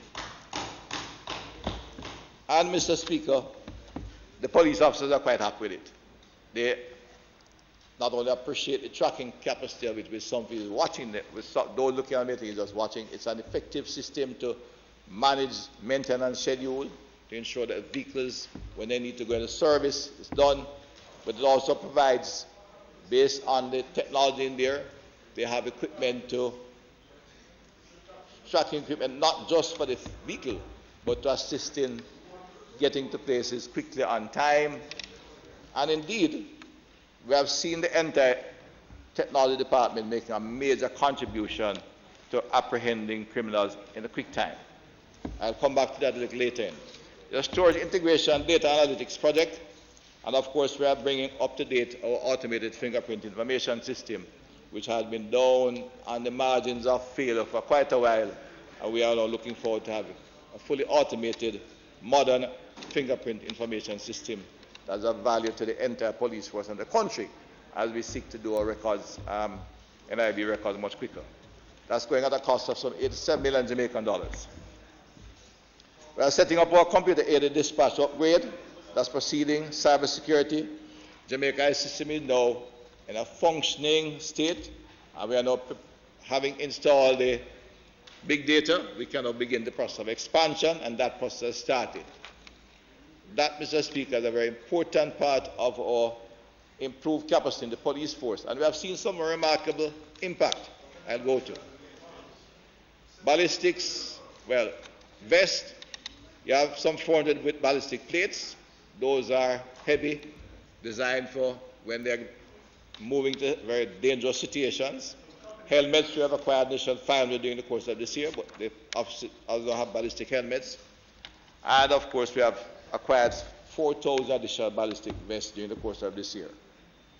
The completion of the forensic lab is pretty now established, is done, but we have the autopsy suite to do, and that investment will continue, and the contract will begin at the end of this year. Objective is to ensure that the police force, our officers, professional officers, have the equipment, the infrastructure in all areas to do their job effectively as they face some very dangerous criminals out there. Only last week, we lost 2 of our fine officers in a very brutal, a couple of weeks ago, in a very dangerous station in Spanish Town. Mr. Speaker, we must continue to pursue this path until the capacity and the capabilities of the Jamaica Constabulary Force attains the minimum recommended threshold to achieve the desired reduction in crime. This investment is part of a comprehensive, holistic plan to build the Jamaica Constabulary Force into the most efficient law enforcement institution in the Caribbean. That is the commitment of this government, and that is planning, Mr. Speaker. As we advance this process, all Jamaicans should engage in an open and frank discussion about what is the legitimate capacity of the Jamaica Constabulary Force, what are reasonable expectations we should have of the force given the current capacity. We must all agree that the legitimate capacity of the Jamaica Constabulary Force cannot be determined exclusively on the basis of the current weekly crime statistics. Secondly, we must have a shared vision and understanding of what kind of police force we want. Unreasonable expectations have been placed on the JCF by both the political directorate and the public over the years, with very little recognition for their sacrifice and service and little investment in their conditions of work, their wellness, or their professional standards of duty. It is therefore no surprise that upon taking office in 2016, we observed that the JCF suffered from inordinately high attrition rate, low morale among the officers, and the men and women of the JCF had been shown very little appreciation over many years. The JCF was starved of resources for many, many years. That's true. That's true. This government is changing the narrative, the attitude towards the police. We've already begun to see that the police are now operating at a much higher standard of high integrity and ethics, zero tolerance for illicit activities by anyone. Recent events have corroborated this renewed posture of quality and professionalism as being ingrained in today's force. This is starting at the top. The leadership of the JCF has established a high standard and is holding its officers accountable, even as work continues to expand and increase the force's own internal oversight and monitoring of professional bodies standards.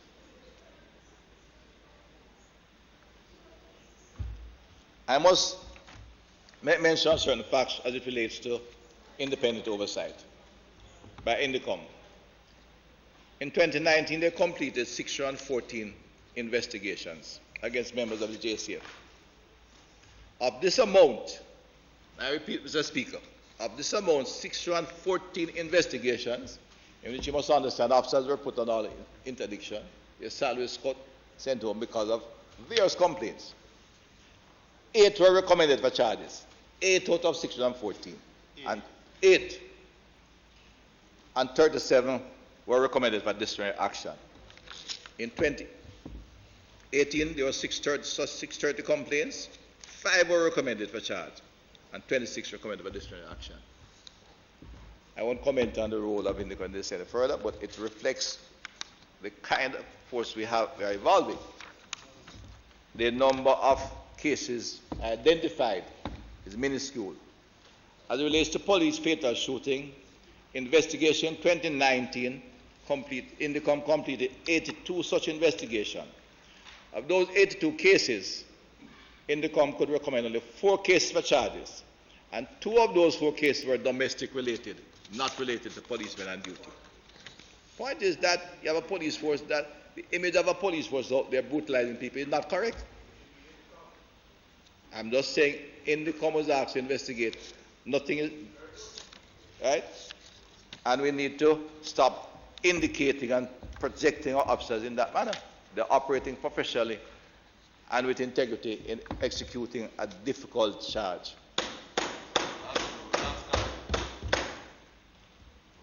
The actual number of recorded police shooting in 2019 was 85. This figure represents the lowest number of police fatal shootings in 40 years. And I wish to extend commendation to the Inspectorate branch, which was recently reorganized and re-energized by the Commissioner of Police and the senior officers. We cannot dispute these numbers and what they are telling us. They are telling us that the transformation of the Jamaica Constabulary Force is taking place. They are telling us that the JSCF process of internal oversight through the Inspectorate and Professional Standard Oversight Bureau is ensuring that officers operate at a much higher professional standard than we have seen in decades. Third and finally, we must rely on the guidance of our experts, security experts. It is unacceptable for us to continue to look north for expertise when we have highly skilled, knowledgeable, qualified and experienced homegrown security experts in both the police and the army. They have an intimate cultural understanding of how crime is perpetrated in Jamaica, and this knowledge of our culture must supplement the scientific and wider strategic and operational consideration in determining the capacity of our police force. Even so, let me pause to point out that we regard partnerships as a critical component of successful crime fighting in Jamaica. We have had long-standing and mutually beneficial partnerships with our regional and bilateral partners, most notable the ABCNE countries, that is the United States of America, United Kingdom, Canada, and the European Union. These partnerships play a critical role in Jamaica's crime-fighting operations, particularly in areas of interdicting the illicit transshipment of guns and drugs, dismantling gangs with international networks. This area of cooperation cannot be overemphasized or be belittled in any way. But we have to build our own force. We have built our police force with our own leadership, with integrity, capacity, and professionalism, and those who understand the Jamaican criminal environment. Admittedly, there must be synergy among these conditionalities and the human resource equipment, structural and infrastructural and training needs of the organization. Only combined will we be able to be in a position to determine the capacity we need to effectively deal with the chronic crime epidemic in Jamaica. The subjective assessment of the force's capacity development needs has been undertaken by the leadership of the Jamaica Constabulary Force and presently form the basis of a 3-pronged strategy that is targeted toward strengthening the law enforcement capabilities, advancing the organizational transformation, and increasing their stakeholder engagement.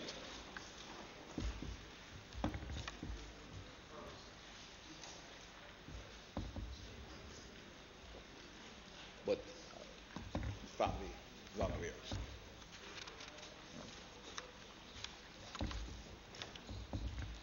By now, but I don't want to comment on it.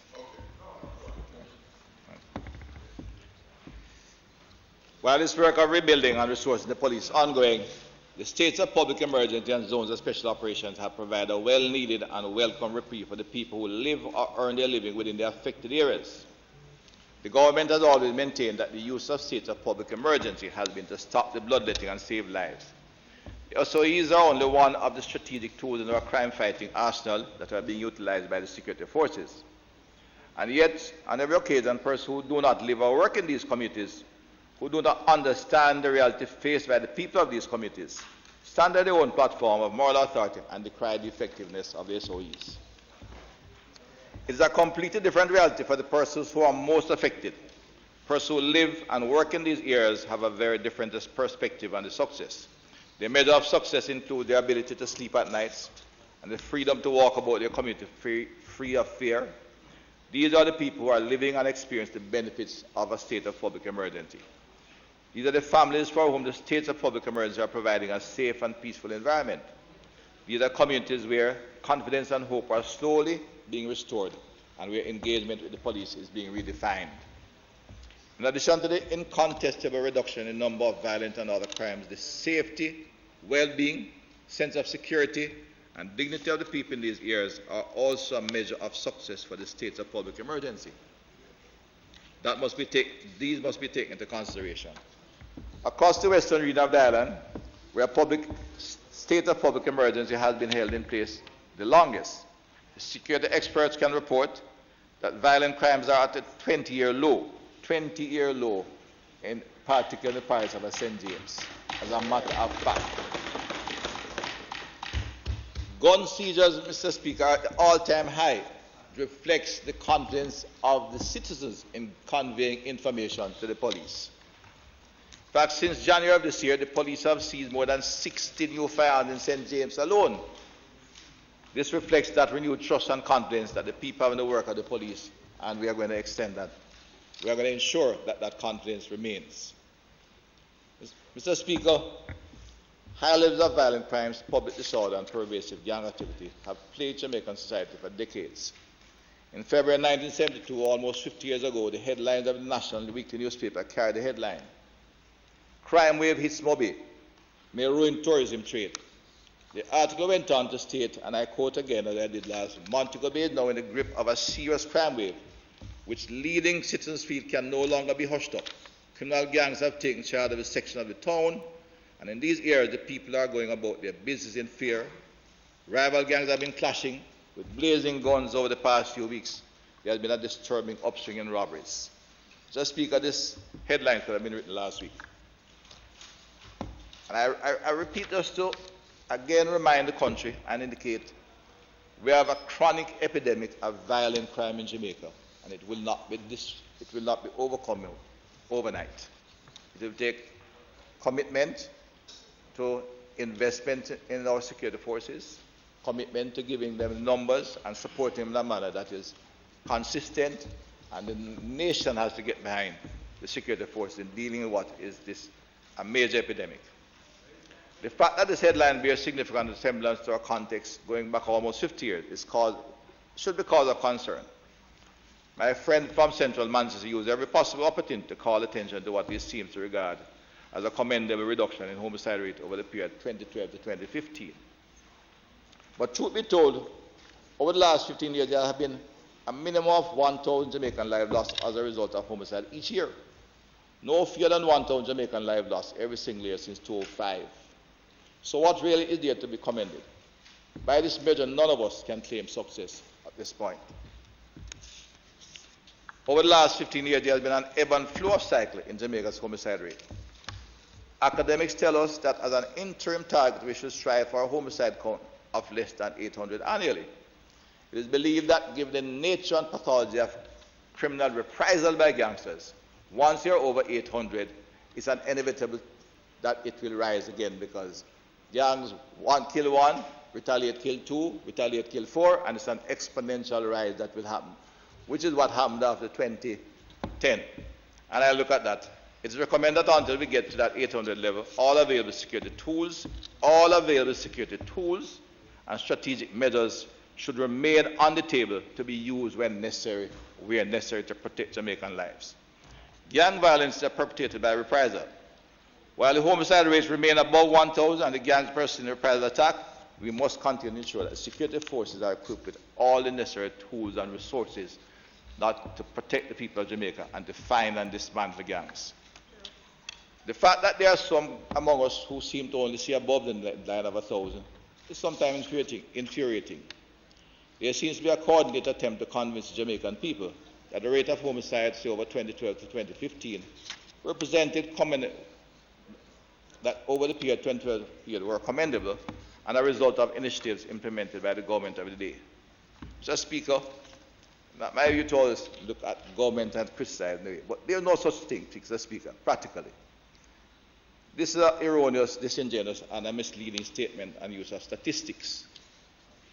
What explained the reduction in homicide from 2011 to 2014 was the investment made by a former government, Prime Minister Golding 2009, when there was a single year over the last 20 years in which any significant investment was made in the police force.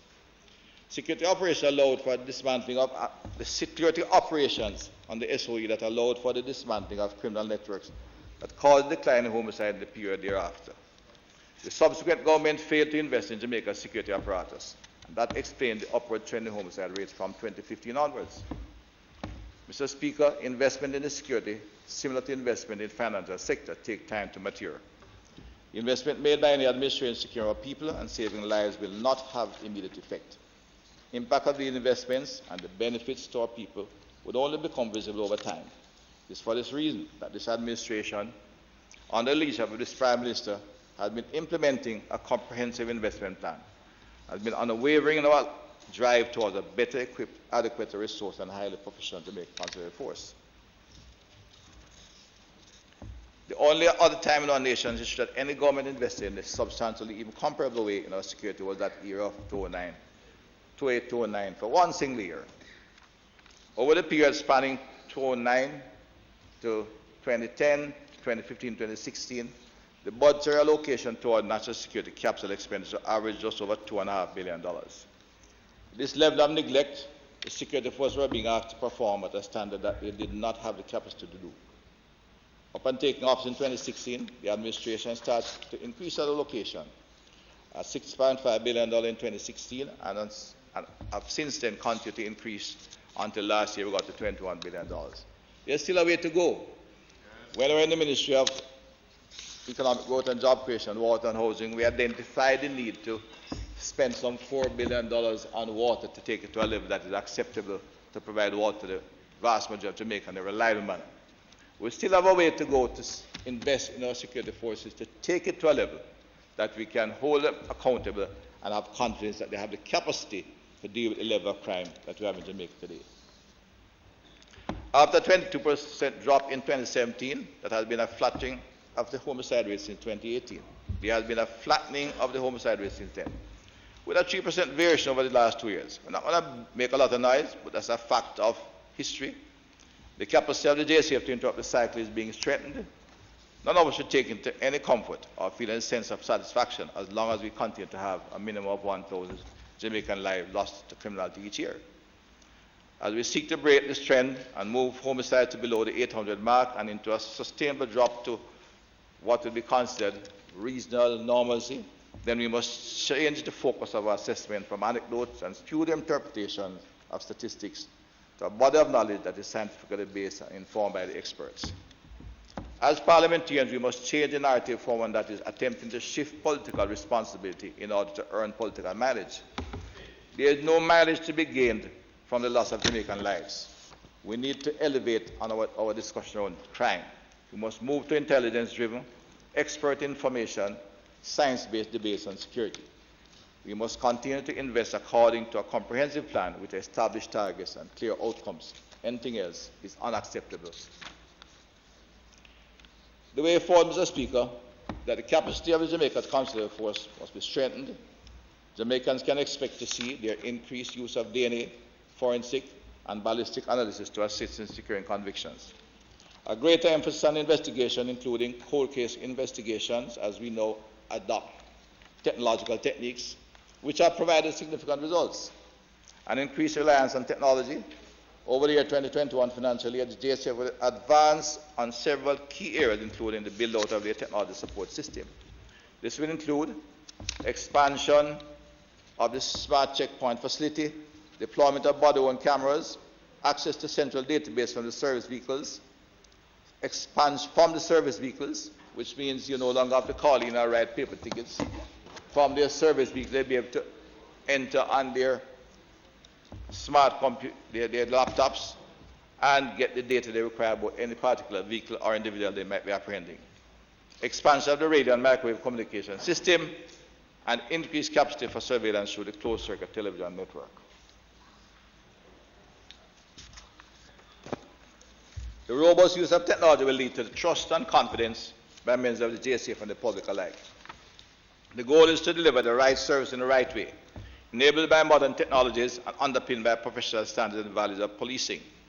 The technology-driven component of JCF modernization will ensure that all Jamaicans have access to improved policing systems and a greater sense of duty. Mr. Speaker, at this point, I just pause to indicate how effective it can be. We have had some very traumatic homicides in the last 2 months. And in 2 cases, the killers were apprehended within minutes. The one I alluded to in the town of Montego Bay. And only this very recent, another year, killers moved from the city to a rural area, murdered 2 individuals, and they were apprehended on their way back into Kingston by virtue of the not only effective work of the policemen, but the surveillance cameras gave identity, and the policemen who were coming off duty, by getting the communication time, were able to apprehend both vehicles with firearms in them still, and monitored instructions from the organizer to the individuals so that we could protect the evidence. There are continuous discussions coming from individuals who are incarcerated as to tell them what to do. And that is an example of how the improved system is working effectively. That's the kind of event that gives me confidence in what we're doing in the police force, and feel confident that in due course, this police force, given the right tools, the right numbers, the right training, we will be getting on top of the criminal activity and dismantling the gangs in this country. Those who are incarcerated, who are giving instructions, we are already moving to have cells that they can be placed in. Not long overdue. I'm there for 2 years. We're building the cells, and they're finished now. And he started, and I commend him for the work he started. There were 18 years before that when nothing was done. Right? And I can assure you, at only 1 week can lock, we will have all the high-value criminals in a place where they can no longer give instructions. Some will start in a week. The first 24 will be moved in a week, and later on, all of them. I've noted, Mr. Speaker, the JCF has prioritized, I wish to point out, the Jamaica Constable Force has prioritized engagement with stakeholders, a critical component for its anti-crime strategic plan. The JCF's strong and long-standing engagement with the local as well as international partners have been of tremendous value. The recent interception of international drug smuggling network was an example of our work with international partners. This case in particular symbolized a new dispensation for JCF, which is that JCF in all forms, it's a JCF in which all forms of illegal activities are vehemently condemned. The JCF has a zero tolerance for all acts and actors of criminality. This is the Jamaica Constable Force we are building as a JCF we know today. That's the JCF that will bring about peace and safety to our community. This new Jamaica image of the Jamaica Constable Force is a force for good, and the investment made in strengthening their capacity has had direct and positive impact on the lives of our people. For example, since the mandatory stay-at-home orders for students due to COVID-19, members of the Jamaica Constable Force Quick Response Team in one city have been assisting with the distribution of schoolwork to 250 students across 10 communities in St. James where they have no internet. That is the same quick response team that has resulted in dramatic reduction in criminal activity in downtown Montego Bay. They're the same JCF officers, dreading in blue denim, riding bikes, armed and trained to deal with heavily armed criminals, but they are now providing the message to our young students that they are there to serve and protect them at all times. They are partnered with the private sector organization to take care packages to many of the old and disabled who have had to be staying at home. By increasing the capacity of the JCF, we are connecting the police to the people. We are facilitating more timely response to crime scenes and to life needs. The increased capacity of the JCF is the foundation for sustainable peace and a resilient security infrastructure in Jamaica. The Jamaica Constable Force is currently undergoing the most aggressive modernization, restructuring, and reform process in the history of its organization. They are designed to optimize the efficiency of the force through expansion of public safety and traffic enforcement branch, the Inspectorate and Professional Standards Oversight Bureau, the Criminal Investigation Branch, increased recruitment and training with the startup of Tranquility Bay, the Special Operations Branch, and the Technology Branch. Indeed, Mr. Speaker, I must point out that in the year 2021, the technology branch of the police force, the technology formation, is less than 1 year old. That is the kind of planning that is required to give us a police force that can do the job and not just to place undue expectations on the officers, the men and women of the Jamaica Consular Force, where they are working hard. They must have the tools legislatively and equipment-wise to work successfully. Given that, I am confident they'll succeed.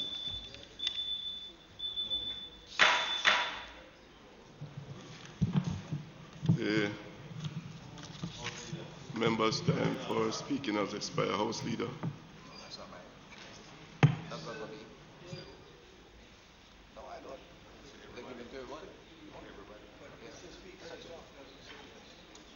Mr. Speaker, I move that the member's time be extended sufficient to enable him to complete his presentation. Those in favour? Aye. Those against? Ayes have it. Dr. Chang. Thank you, Mr. Speaker.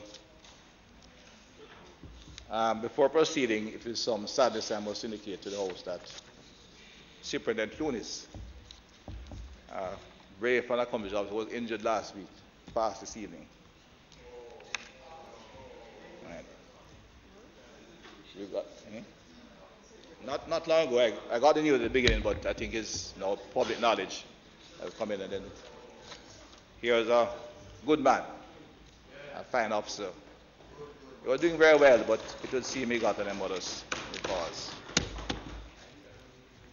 So in that tragic incident, we have lost 3 very fine Jamaicans in the incident.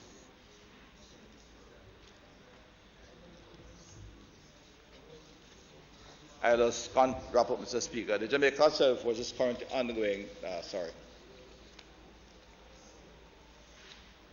While this work of institutional transformation is taking place, time to give me 5 minutes. Time to finish. The Ministry of National Security continues to oversee and organize strategic and targeted social interventions initiatives in order to prevent crime. The revised approach to social intervention positions the Ministry as the arrowhead of a process that engages all relevant ministries. And I want to emphasize this, Mr. Speaker. While we are, as a ministry, organizing strategic and targeted social intervention in order to prevent crime, the revised approach, for which we have had contention but now full agreement, is that the ministry will serve as the road pathway into the communities and that all relevant ministries, departments and agencies is in a coordinated manner to ensure maximum impact to the people. So the ministries, it's a whole of government approach. The Ministry of Education, Health, Local Government and Social, Ministry of Labour and Social Security, Ministry of Youth, Gender Affairs and Sports will all be part of the pact. Other agencies, Heart and Hope, that will work with the Ministry of National Security. In other words, the Ministry of National Security with the police force provides a safe and peaceful platform for the other agencies to come in and ensure that those people, those young citizens, but all citizens in these challenging areas, here we have defined for areas as inner city communities, areas of high levels of poverty and crime, will get the services for which the government provides, because the biggest problem in these areas is socioeconomic deprivation. Policing alone will never work, and that's the mission of this government, to change that narrative. And the traditional approach of projects in silos have never worked and will never work, and we will not support it. Right? The government ministries must provide a service in these communities, and the Ministry of National Security, with the support of the security force, will ensure there's a safe environment. But Mr. Speaker, oftentimes work is done, and when the security is not in place, the prime beneficiaries are the gangs themselves. And when the project finishes, the community is almost worse off than they were before. I have seen it, I have felt it, and this is why I feel so strongly about this approach to social intervention. So this government is deeply committed, and the Prime Minister will indicate, as we proceed this year, additional operations. He has already indicated there will be additional zones of special operations. But in addition to that, we'll be looking at all the communities to see what we can do to ensure aspects of these special interventions can be introduced to ensure that the young men and young women of these difficult communities are offered productive opportunities that will allow them a different lifestyle and to achieve their ambitions. And to ensure the families are engaged in what we do. It's not just a matter of engaging a man who has committed a crime. It's engaging the individual, the family, and the community. That is the object of our new approach to social intervention as we go forward, and it will be visible this year despite of the activity. Economic entrepreneurs will be encouraged without a doubt. Remember, this work will be branded on our Live Good brand as we go forward, as we seek to ensure that Jamaicans can again, in every community, live good again. That was the style of rural Jamaica and urban Jamaica, where the grandmothers were like the respected, or almost the DC in the community. The family would work together, and there would be peace, and they would share what little they have and work together to ensure that everybody was in a better condition, and to ensure the young ones go to school.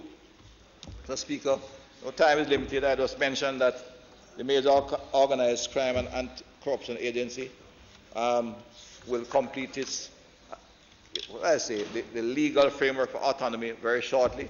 But having passed the first major schedule, regulation, they are now in that position. They are in the final stages of negotiating with the Ministry of Finance to have an appropriate remuneration level before we give them their date to be totally separated. It's an excellent agency. It's doing phenomenal work, and we will give them all the support they require, and we'll take all the legal steps to ensure they are identified as an autonomous, independent agency that will make a big difference to the way we approach corruption in this country. Currently, the agency has in court, I can account for a total of 157 cases before the court at this point in time. One of the things I said, sometimes there's public call for greater transparency, but investigating cases is a tedious and professional activity, and it is governed by laws. And I see my agent looking on. You cannot go talking about a case just because you're investigating it. You may destroy your capacity to go to court. And a lot of cases currently being done on because I'm a little bit aware of the background. I don't go too far in them because I don't want to give it interference. But there are things being done now which seem to be taking a long time. But it is this course, and that's what matters. Right? He's talking about the trial. I'm talking about taking the case to court, to DPP. And it's not, the agents I have met, they are excellent individuals. They take time. I know that. If I may give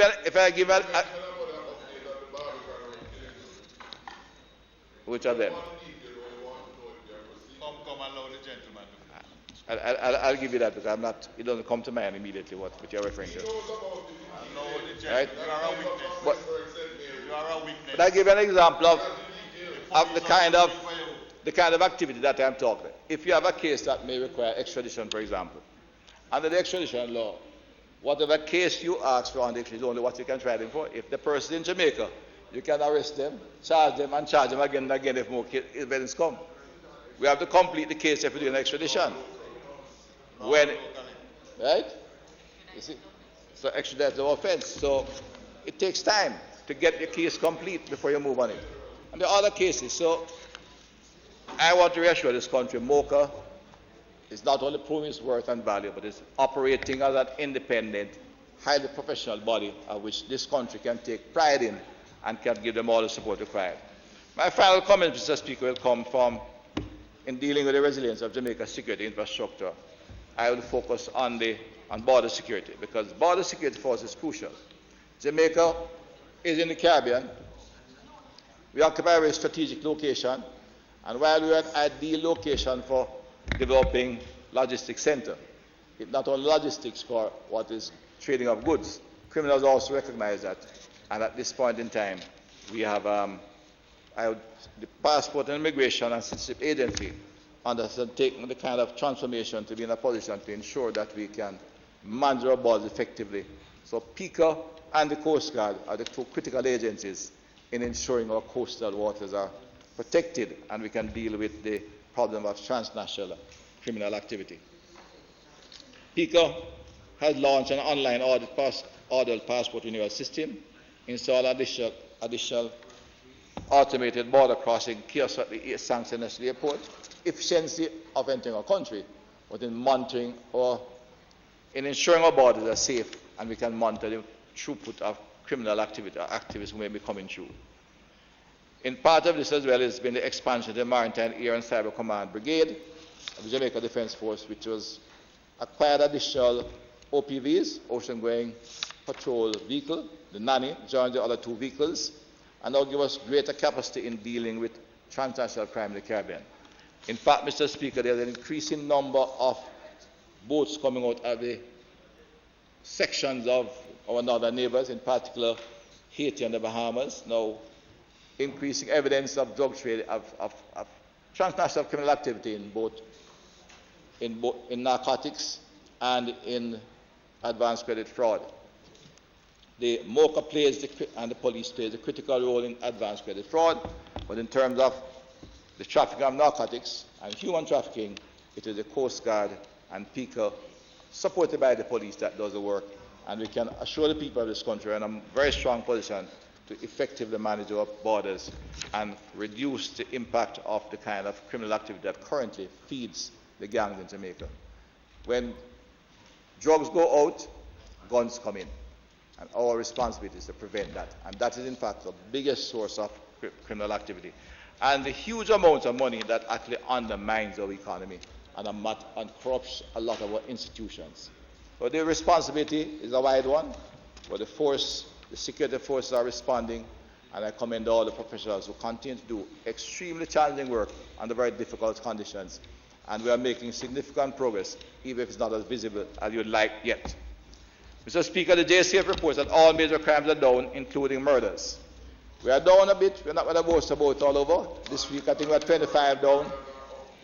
Right? Security expert report. I want to tell you, the resolution of murders is increasing. And if you take the number of murders in the island and amount resolved and put that against any international standard, the Jamaican police is doing excellent. You can speak of somebody in New York or London resolving 80% of murders in a larger community than Jamaica. But when you look at the number of murders, if you talk about 100 murders, you can get 80 resolved. The average Jamaican detective is looking after 5 to 10 murders at one time. In established larger cities, one murder has 5 policemen looking after them of all specialties. We have one officer going to all the specialized areas to try and resolve, and they have been resolving more than 50%. Their work is outstanding work, but we have to do more. Right? In concluding, Jamaica has been experiencing a crime epidemic for over 50 years, Mr. Speaker. The use of emergency security measures alone will not fix the problem. That has never been the position of the government. We're using these emergency powers to support the other equally critical security measures, while we invest in increasing the capacity of the security forces. Even with the positive reports from the security experts and evidence stabilization of violent crimes over the last 2 years, this government is by no way satisfied. We'll continue to invest because it is only by strengthening the capacity of the police to do their jobs will we be able to achieve sustainable decline of violent crime. For over 15 years, political administration have failed to deliver sustainable, targeted and efficient anti-crime solutions. They have failed to invest in Jamaica's security infrastructure. That is well established. That is nothing to be proud of. For the first time in our nation's history, independent history, we are pursuing a comprehensive plan to secure Jamaica and to provide our police force with adequate equipment and good working conditions.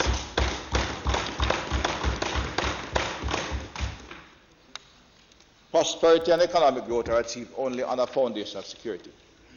Anything else is a foundation of sand that will go to become a little baby country. Cannot grow. Safe communities and safe city centers are the heart of our socio-economic and cultural development. Safe borders and effective coastal surveillance are the basis for the development of our blue economy, critical in going forward and establishing a strong and resilient economy. We'll make our town safer by investing and developing in our security forces. These, Mr. Speaker, are the features that will ensure that we bring prosperity to the people of Jamaica. These are the features that will provide prosperity for all Jamaicans. Response to God, may God bless our country, and we'll continue to move towards a safer, stronger country. Thank you.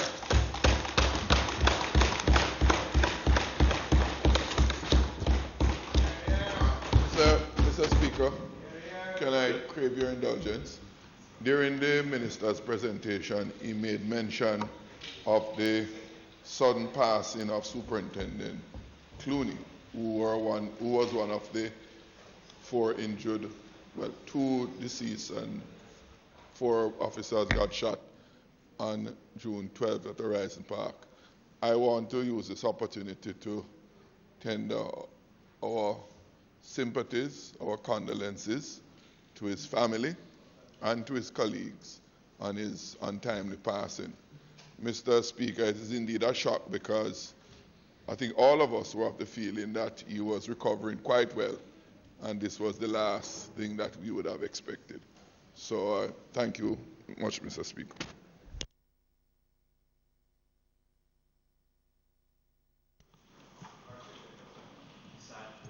Okay, Mrs. Malahoo Forte.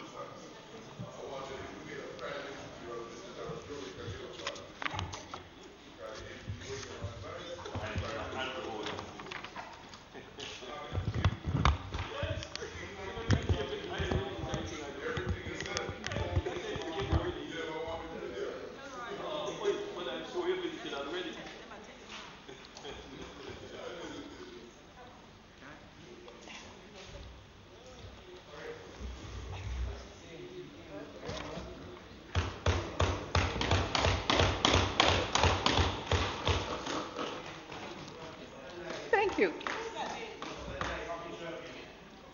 Mr. Speaker, it seemed like only yesterday that I took my seat in this honorable house as a member from St. James West Central, having transitioned from serving in the Senate over 2 terms on both sides of the aisles.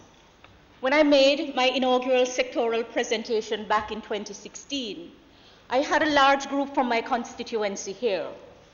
I regret that the restrictions to control the spread of the coronavirus COVID-19 disease have prevented them from being here once more, especially since this is my concluding sectoral presentation for the parliamentary term.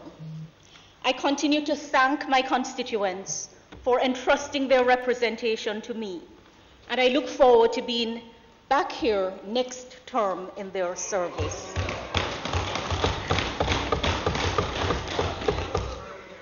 I note that I speak at a time when frustration levels about social justice issues are very high in parts of the society.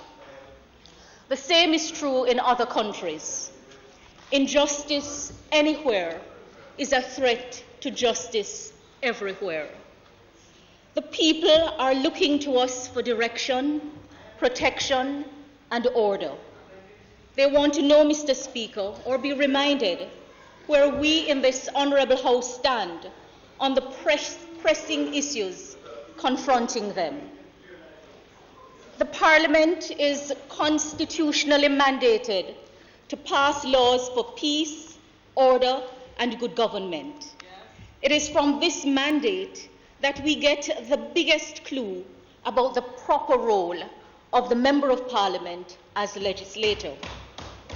However, we are all called upon to do so much more because we are the first port of call between the people and the government. In our efforts to respond to the calls of our constituents, we sometimes pay insufficient attention to our lawmaking role. And the state agencies sometimes step back, erroneously thinking that we can replace them in the discharge of their lawful responsibilities. Every member of this House, Mr. Speaker, knows that the people in each constituency are desperately in need of better service from the machinery of government. So many aspects of our community infrastructure are in dilapidated states due to decades of neglect. The cries for proper roads with proper drainage, reliable water supplies, proper sanitation, facilities, and adequate street lights, among other things, have been incessant. Interestingly, Mr. Speaker, some have questioned whether the Attorney General should be a member of one of the houses, and this one in particular. They claim that any advice rendered by a parliamentarian Attorney General is susceptible to undue influence by partisan politics. Well, Mr. Speaker, I have found, as an elected representative in the post, that the understanding and perspectives I have gained about how government impacts the people are powerful tools that help me give better advice. As I go across the various communities in my St. James West Central constituency, often without fanfare, outside of the glare of the media, interacting with the people, I learn firsthand about what truly matters to the people. Many tell me how the policies and laws we approve and pass help them or harm them. They share with me how they experience the state when they interact with its agents who serve them dutifully or with disregard through sometimes a no-care attitude. Mr. Speaker, my almost decade-and-a-half sojourn at bar and bench as prosecutor and judge before coming to political service is also of great assistance to me. Those formative professional years I spent in the heart of the Jamaican justice system, coupled with the further exposure and solid experience I gained in the Ministry of Foreign Affairs and Foreign Trade as State Minister, have helped to positively impact the approach I take as the government's principal legal advisor. More than anything, Mr. Speaker, the combined experience serves to remind me that the eyes of the law are human eyes, yours and mine. And until we see each other as equals, at least before the law, justice will remain nothing more than a reflection of our own prejudices. Mr. Speaker, people born into different positions have different expectations of life, determined in part by the political system as well as by economic and social circumstances. In this way, the institutions of society favor certain starting places over others. These, Mr. Speaker, are deep inequalities. Not only are they pervasive, but they affect people's initial chances in life. Laws and institutions, no matter how efficient and well arranged, must be reformed or abolished if they are unjust. So, when I insist on a purposeful approach to the business of the nation, it is because I know, Mr. Speaker, the people are desperately in need of men and women of character and capabilities, integrity of heart, and skillful hands in the exercise of leadership in order to make real progress on the problems they face. I subscribe to a paradigm where progress on problems is the measure of leadership. And I operate from a place where leadership involves influencing people to face their problems. I strive to mobilize and help my St. James West Central constituents to face the problems in their communities. In so doing, Mr. Speaker, we share the joys and frustrations that flow and follow from our efforts to resolve those problems. But more importantly, they, the constituents, have become more vested in the outcomes. It has been an honor for me, Mr. Speaker, to be part of this Andrew Holness-led administration, whose focus has been fixed on unleashing the potentials of the people and realizing the promise of our still relatively young nation. I have witnessed firsthand the major progress being made across the country in many areas that were once in states of stagnancy.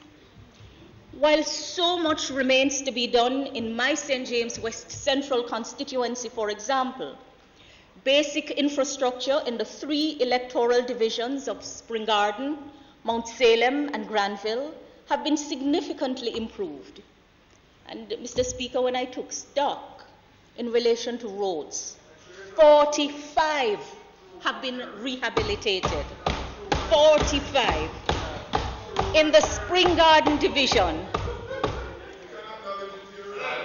In the Spring Garden Division, community roads have been fixed or worked on. Guava Walk, part of Shalom Valley, Wilshire, Kentucky, Belmont, Jacktop, Belmont, Reading Main Road, Bogue Heights, Malcolm Drive, Lagoon View Walk, parts of Bogue Heights Boulevard, part of Bogue Village, Abalone Circle, Boyne Hill, Wales Pond, Catherine Hall, Coconut Loop, Star Upper Boulevard, Seagrape Avenue, June Plum Road, Breadnut Lane, Unity Hall, the main road and Rainy Drive from top to bottom, sections of Claridge Hall, Sunset Boulevard in the Freeport.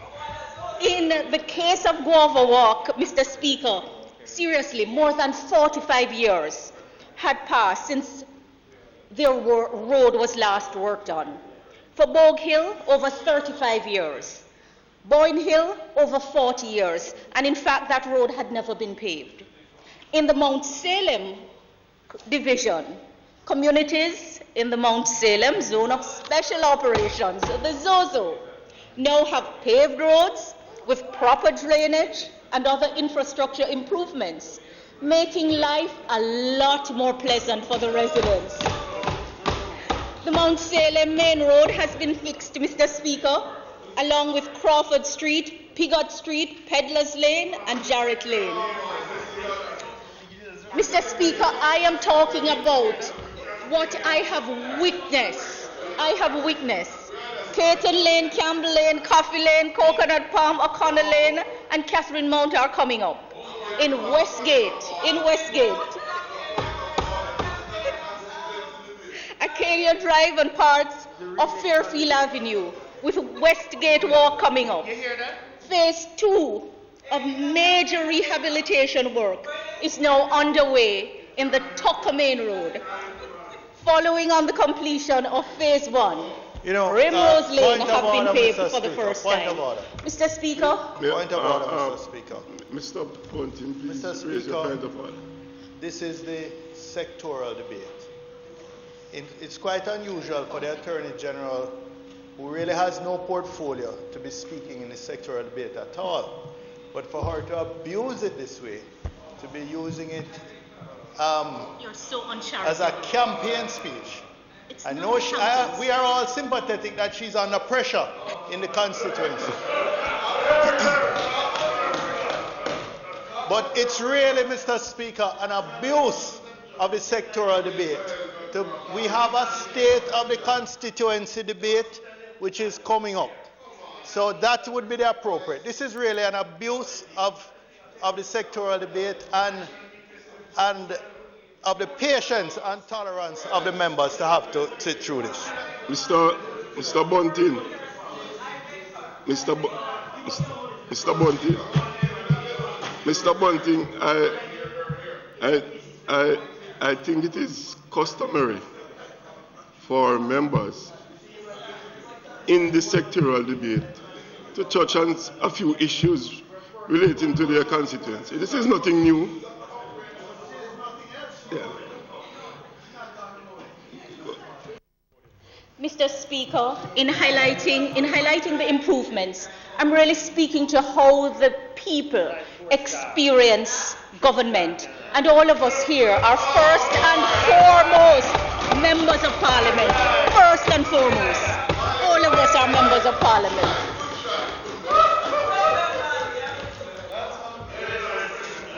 Mr. Speaker, in the Granville Division, and this is the last part before I turn to, infrastructure work is underway in retirement while Gordon Crescent, Browns Lane, Cartagena Road, Cunningham Drive, and Pitford Gardens have been fixed. No. Mr. Speaker, water woes abound in St. James. And I think all of us here hear the cries of constituents. And this is a matter for which government is primarily responsible. The complaints about poor and unreliable supplies are painful. Mr. Speaker, before my time, I gather that the last upgrade was done in St. James in 1998, and that would be some 22 years ago. Upon investigating the complaints, I learned that there is, in fact, sufficient water in the parish to allow for proper and reliable supply. And I think the same is true in many areas across different constituencies. Mr. Speaker, the Great River plant provides roughly 15 million gallons per day. 10 million gallons go to St. James and 5 million gallons go to Lucy. And then we have wells across the parish.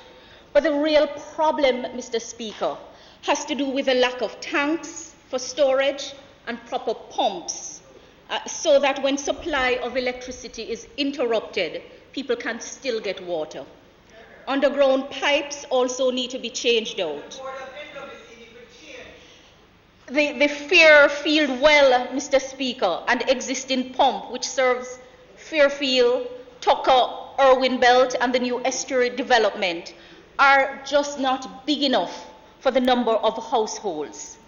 In fact, Mr. Speaker, Tucker Irwin, and I just use it as an example, like so many other places, have a serious water problem as a result of the lack of storage and the insufficiency of the pump.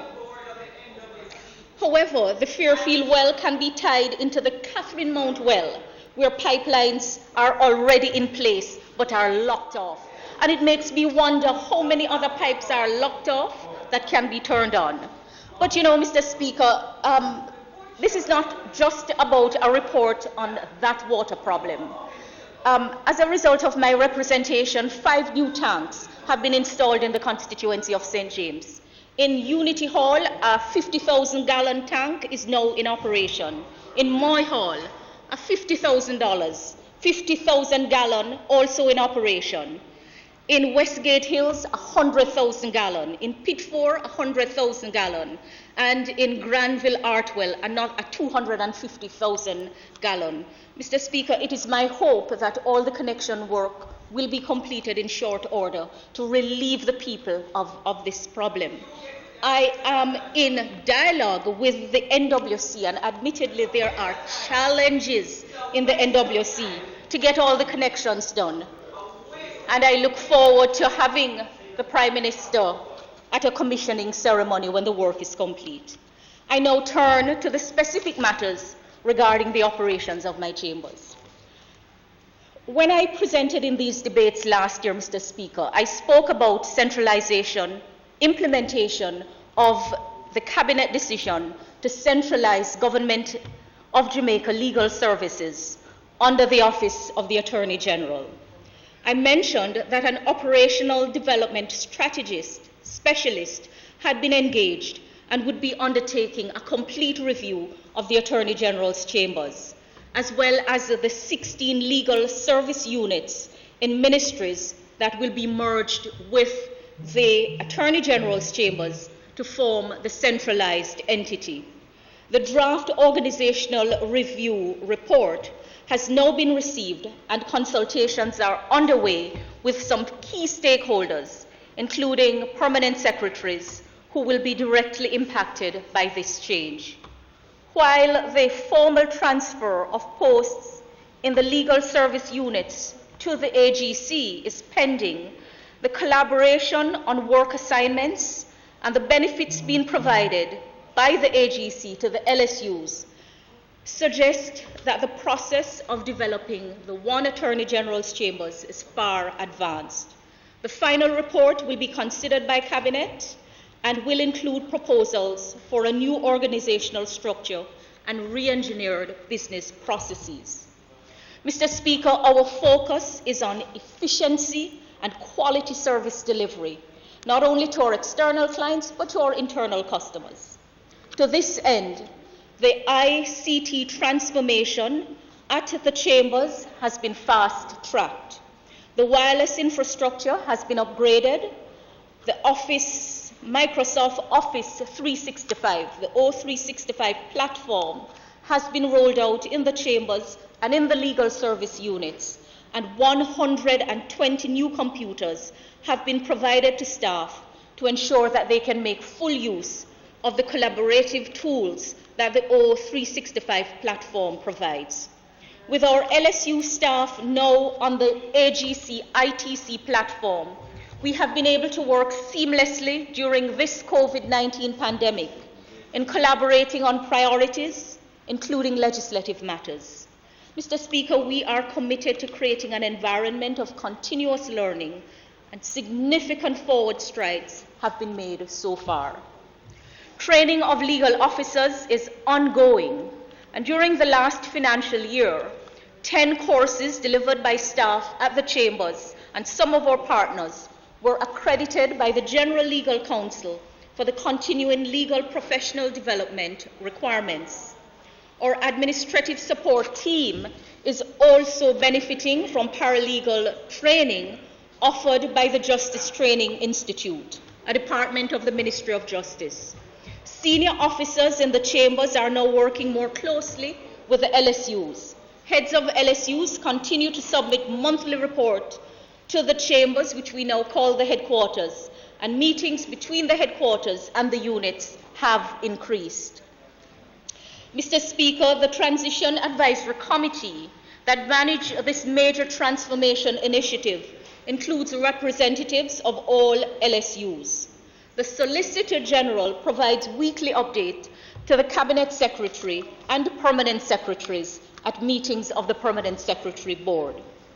In May 2020, all legal staff in ministries were given access to the knowledge resource database of the chambers, which includes sample letters, memoranda of law, and sample opinions.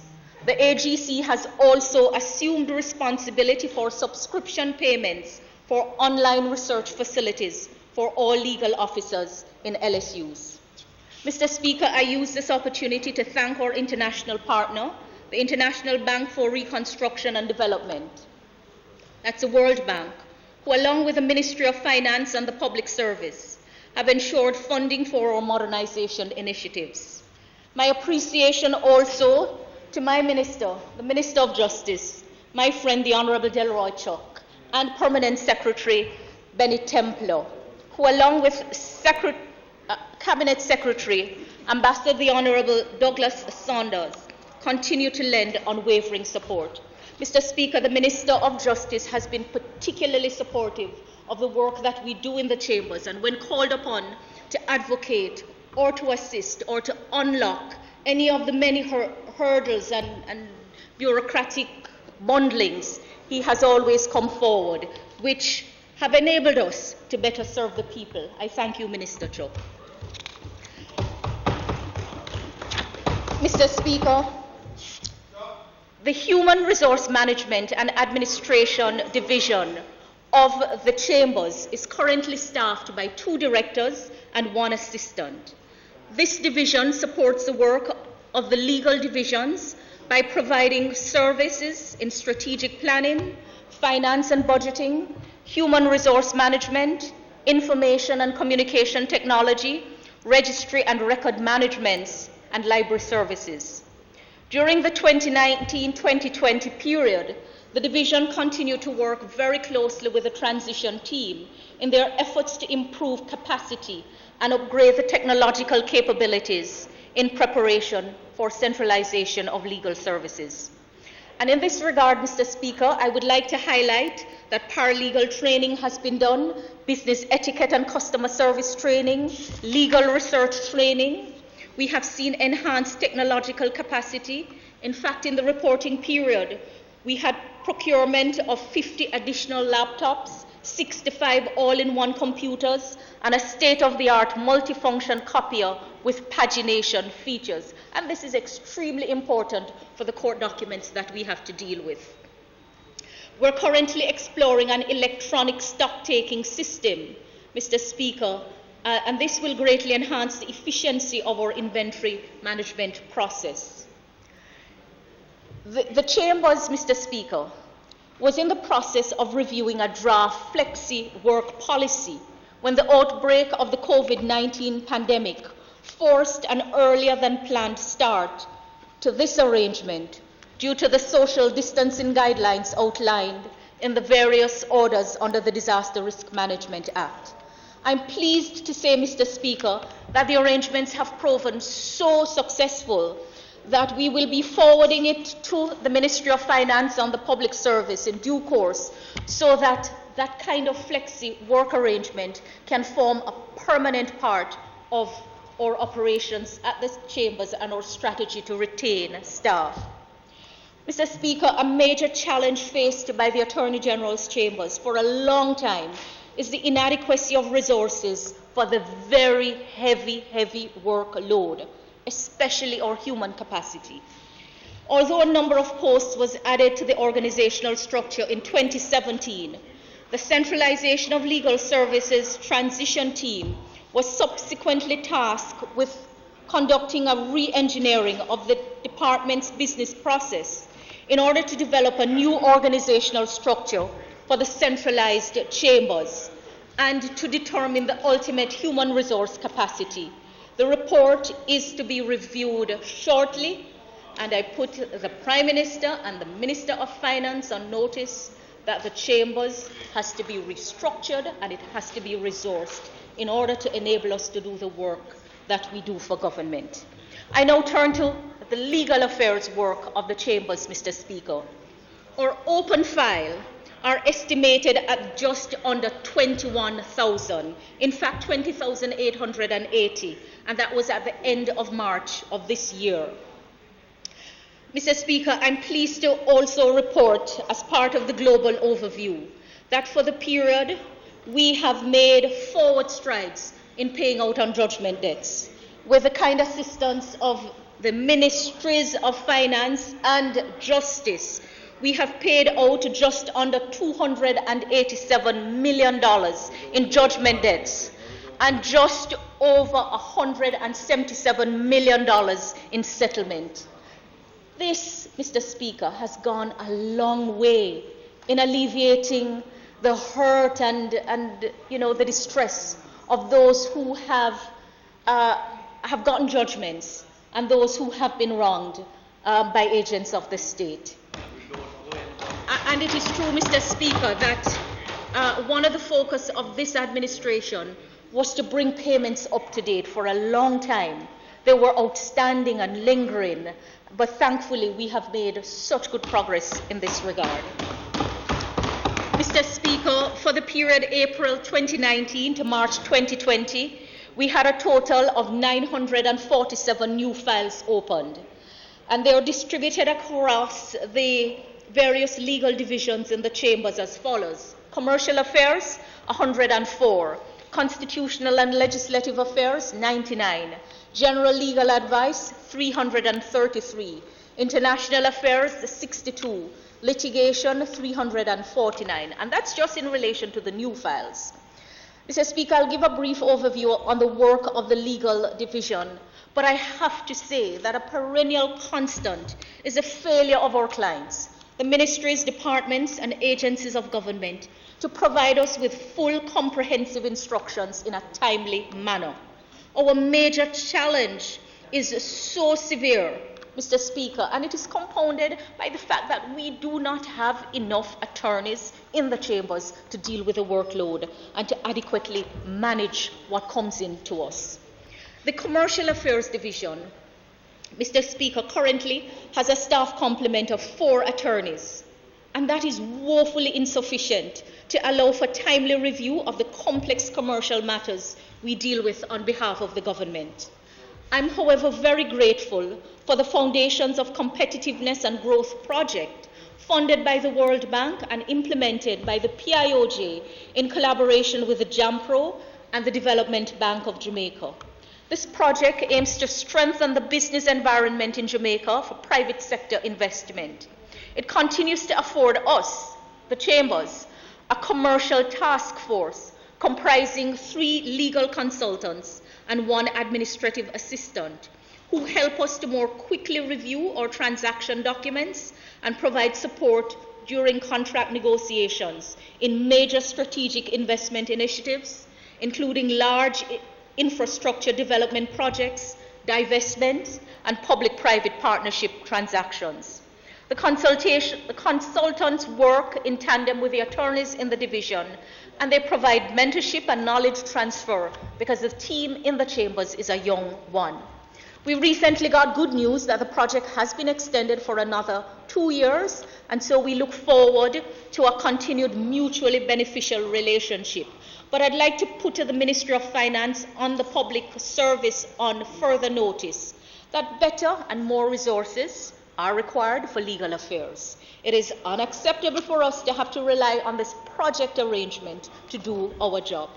Mr. Speaker, the Commercial Affairs Division deals with matters that contain commercially sensitive information. And so I'm not able to go into details about what we do, but I would like to highlight the fact that what we do, in fact, enables the respective portfolio ministers to announce and proceed with projects and transactions. So, for example, the Minister of Finance spoke about the loan agreement for the second Rural Economic Development Initiative, Ready 2, in conjunction with the Minister of Agriculture. The Minister of National Security spoke about the Japan Grant Aid Economic and Social Development Program to assist Jamaica's maritime security and disaster response.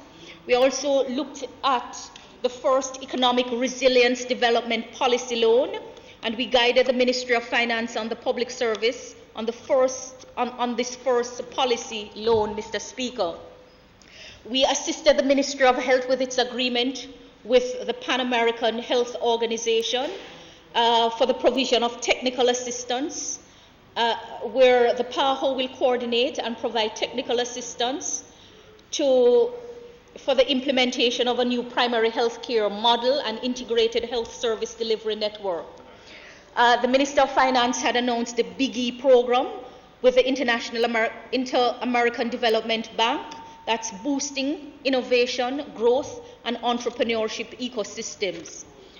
Mr. Speaker, like I say, what we do in the Commercial Affairs Division enables the other ministers to proceed with their projects. The information is commercially sensitive, and we do not put it out in the public just like that. Moving to the Constitutional and Legislative Affairs Division, Mr. Speaker, which currently has a staff complement of 4 attorneys at law, one of whom is on study leave. This division advises on constitutional issues and assists in progressing the government's legislative agenda. The division also undertakes other functions, Mr. Speaker, but it must be noted that the constant work that is required in less than ideal situation and the quick turnaround sometimes make it very difficult for the team. I work very closely with this division in ensuring that the legislative work of the Parliament is advanced. And we have also dealt with all matters relating to the orders under the Disaster Risk Management Act to combat the COVID-19 disease. The time frame to turn around legal advice at all stages of the process is usually very tight, posing serious challenges for the small team. But you know, Mr. Speaker, we get the work done. And I want to express my profound gratitude and highlight the work of the learned Solicitor General, Mrs. Marlene Aldridge. She is here, Mr. Speaker, in this regard. Mrs. Aldridge is an experienced, highly competent attorney at law who has honed very specialized skills in, among other things, legislative and constitutional matters. It is such a delight for me to work with her. She's highly professional, ethical, works well under pressure, and is a consummate public servant.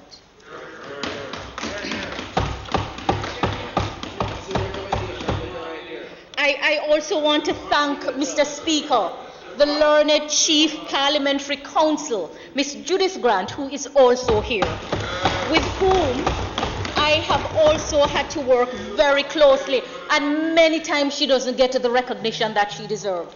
Ms. Grant, I consider to be an honorary member of the Chambers.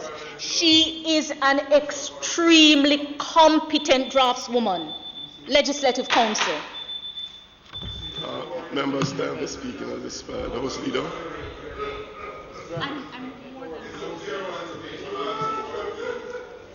Mr. Speaker, I move that the member's time be extended sufficient to enable her to complete her presentation. Those in favour? Those against, ayes have it. Mrs. Malahoo. Thank you, Mr. Speaker. Just before the break, I was acknowledging, Mr. Speaker, the work that our Chief Parliamentary Counsel, Ms. Judith Grant, has been doing. And I was just saying that I sometimes consider her an honorary member of the chambers, and I tease that I have the Solicitor General on one hand and the Chief Parliamentary Counsel on the other hand. Extremely competent draftsman who turns around draft laws at very short notice and at a very high standard. Very grateful, and the country is better off for these two women in legal affairs, Mr. Speaker. Mr. Speaker, the division, legislative and constitutional that is, has participated in the legislative process to ensure compliance with the Jamaica anti-money laundering, combating of financing and terrorism, that's the AML CFT requirements, and to address results coming out of Jamaica's last Caribbean Financial Action Task Force, the CFATF Mutual Evaluation Report. We render legal advice in respect of amendments that were made to the Proceeds of Crime Act, the Terrorism Prevention Act, and the United Nations Security Council Resolution Implementation Act. Mr. Speaker, we spent a lot of time with the Data Protection Act 2020, and in particular, we provided support to the Joint Select Committee of Parliament, and the Minister of Energy had already thanked the Solicitor General and the team for the chambers, and I just echo that. Thank you. The division also worked very hard in the Joint Select Committee to review and report on the Criminal Justice Suppression of Criminal Organizations Act, the anti-gang, and our work continues, Mr. Speaker. In relation to general legal advice, we have a specific division of the chambers, and it is currently with a staff complement of 3 attorneys who provide to the ministries, department, and agencies advice on a wide range of legal matters. This division, Mr. Speaker, strives to ensure that the MDAs operate on the pillars of good administration and that equity and justice are afforded to the citizens of Jamaica. We provide legal advice on a range of matters, and just to give an idea, an issue involving personal injury advice was provided to the Ministry of Education, Youth and Information as to whether the ministry, and by extension the government of Jamaica, was liable for the medical expenses incurred by a student who was injured while participating in a physical education exercise at a public high school. We guided the ministry on a number of things, including the duty of care owed by schoolmasters and teachers towards students under their care and the circumstances in which liability may arise. Mr. Speaker, we also provided advice to the toll authority, for example, on the granting of permission for the use of billboards as advertisements along the toll road, looking at the Toll Roads Act, the Main Roads Act, Town and Country Planning Act, Advertisements Regulations Act, Local Governance Act, and all of the regulations. Although still inundated with a very large caseload, the attorneys in the division strive to uphold the quality of advice provided, as well as to improve the timeliness in which such advice is given. Mr. Speaker, I spoke last year about the project team that we had put in place. The team began as a motor vehicle accident project team. It supports the work of the General Legal Advice Division, and, for all intents and purpose, we consider the project team an extension of the division. Because the project was partially implemented in 2008, with the appointment of the project consultant as an administrative assistant, and the full complement was not put in place until February of last year. This report spans the period of December 2018 to January 31st, 2020, comprising a full year since the project team was fully implemented. The team now comprises a project consultant, 4 legal officers, and an administrative assistant. The main objective, Mr. Speaker, of the project was to reduce the backlog and to bring up to date motor vehicle accident matters in the chambers. These files deal mainly with allegations of negligence arising from accidents involving motor vehicles owned and driven by servants or agents of ministries, departments, and agencies. And let me tell you, this is an issue that is a sore point for members of the public who come into contact or have incidents with government vehicles. Most of the objectives and targets set in the first year of the project were successfully achieved, and I had reported last year that we had completely cleared the backlog. In fact, Mr. Speaker, over 3,000 files were closed, which were statute barred, but they were languishing in the system for quite a number of years. Settlements were negotiated on over 200 files. And as a result of those settlements, over $7.5 million was paid out by the Ministry of Justice as compensation for accident matters and just bringing relief to the victims, Mr. Speaker. The project successfully, interestingly, recovered the sum of $168,000, just under $169,000, as compensation for damage to a vehicle belonging to the government. This, Mr. Speaker, is the first time we have recovered monies in relation to these matters. But we expect this to continue as we move to hold account private citizens who are adjudged negligent in motor vehicle accidents involving government vehicles. In cases where liability has been accepted by third parties, payment to the government are currently pending really the signing of requisite release and discharge document. Mr. Speaker, based on the achievements of the project in clearing the backlog in accident matters, the scope of the project was expanded in June of last year to include other matters in backlog in the General Legal Advice Division, matters involving estates, personal injuries, refund of legal fees, death benefits, employment, assault, and battery. The major challenge, though, Mr. Speaker, experienced by the project team is the human resource constraints and the failure to receive timely instructions from the ministries, departments, and agencies. Mr. Speaker, I'm going to be asking for an investigation into how much liability the government of Jamaica has incurred as a result of the failure of its servants and agents to provide the Office of Attorney General with timely advice. It is appalling. It is appalling. I cannot reiterate it sufficiently to say that unless those who act on behalf of the government give full and timely instructions to the chambers, we will not be able to do our work, and we will continue to expend precious tax dollar in areas where it should not be extended. Mr. Speaker, the project provides a central point for accident matters to be tracked and dealt with expeditiously, resulting in reasonable and timely settlement.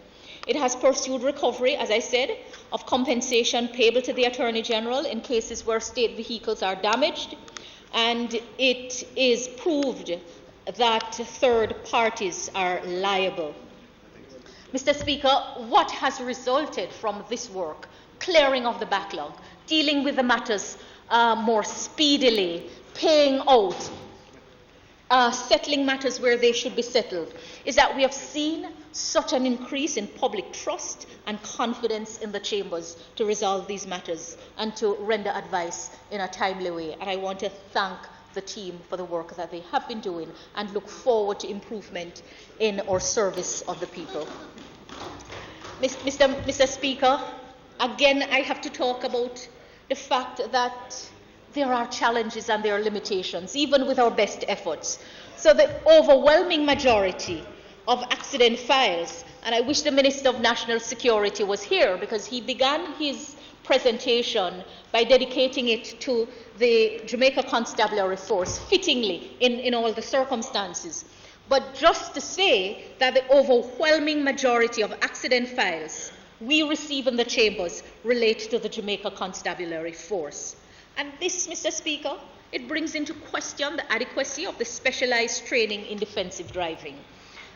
We will be engaging the Commissioner of Police and the Jamaica Constabulary Force to gain a better understanding of what is causing such a high accident rate with its members, particularly in cases involving the operation of emergency vehicles.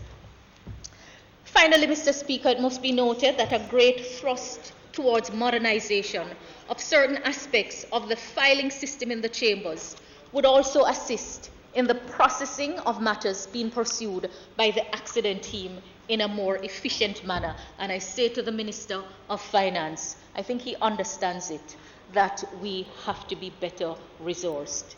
I now turn to the International Affairs Division, Mr. Speaker, which is currently staffed with 4 attorneys who work on a diverse range of areas, including the Caribbean Community CARICOM, international trade, international human rights, law of the sea, and maritime delimitation, aviation law and policy, international environment law, and matters concerning international security, including mutual legal assistance, drug trafficking, human trafficking, anti-corruption, anti-money laundering, and counter-terrorism measures.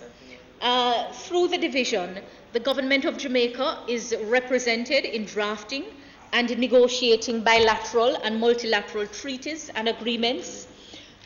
We provide advice on Jamaica's obligation under these instruments and domestic implementations of the obligations. We also prepare reports to international bodies on compliance and progress in implementing conventions and resolutions. Mr. Speaker, in the post-Brexit era, I'd just like to point out in passing that one highlight of the work of the International Affairs Division is the provision of legal advice on the CARIFORUM UK Economic Partnership Agreement, which is intended to ensure continuity in the trading relations between the parties after the United Kingdom leaves the European Union. In the area of human rights, Mr. Speaker, we continue to respond to petitions submitted to the Inter-American Commission on Human Rights, and members of the division have represented me on the Inter-Ministerial Committee on Human Rights, which is responsible for coordinating and reporting and monitoring of Jamaica's commitments under various human rights treaties. As part of the work in this committee, we have contributed to reports made by Jamaica to international bodies on national systems to protect and implement the rights of persons.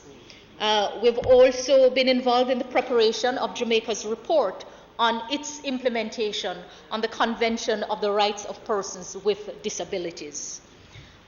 Mr. Speaker, during the reporting period, we have liaised with various stakeholders across government to inform Jamaica's progress report on implementation of the Inter-American Convention Against Corruption.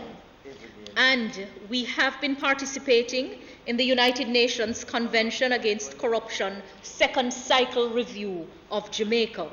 We also provided support in the extensive discussions on the custom bills, which is now before the Parliament. In fact, we did so much of the work on the customs bill, it almost appeared as if it was a bill from the chambers. But it's a good law that should be reviewed and that would bring great improvements to custom matters. Mr. Speaker, the division continues to provide advice to inform Jamaica's position in the ongoing negotiations to develop an internationally legal binding instrument under the United Nations Convention on the Law of the Sea to govern the conservation and sustainable use of biodiversity in areas beyond national jurisdiction. Mr. Speaker, I now turn to the litigation work of the chambers. The litigation division is the largest division with a current staff complement of 17 attorneys at law, headed by the learned Deputy Solicitor General, Ms. Althea Jarrett. Although the largest division in the chambers, the current number of attorneys is grossly inadequate to deal with a huge volume of files each attorney has to handle. On average, Mr. Speaker, an attorney has in excess of 200 assigned files, and this is undoubtedly less than ideal. I want to thank Ms. Jarrett and her litigation team. Ms. Jarrett is a first-class litigator for whom I have the highest respect. We have worked very closely on all of our appeals to the Judicial Committee of the Privy Council, and we have had very high success rate. Mr. Speaker, between April 2019 and June 2020, 430 new matters were assigned to the litigation division. In the printed presentation, there is a table setting out the monthly breakdown. Mr. Speaker, in the interest of time, I will not go through it, but those who are interested can look at the printed version of this presentation, which should be distributed in short order. But, Mr. Speaker, I just want to say that the weight of the responsibility on the attorneys in the litigation division is heavy, because we operate in a rules-based trial system.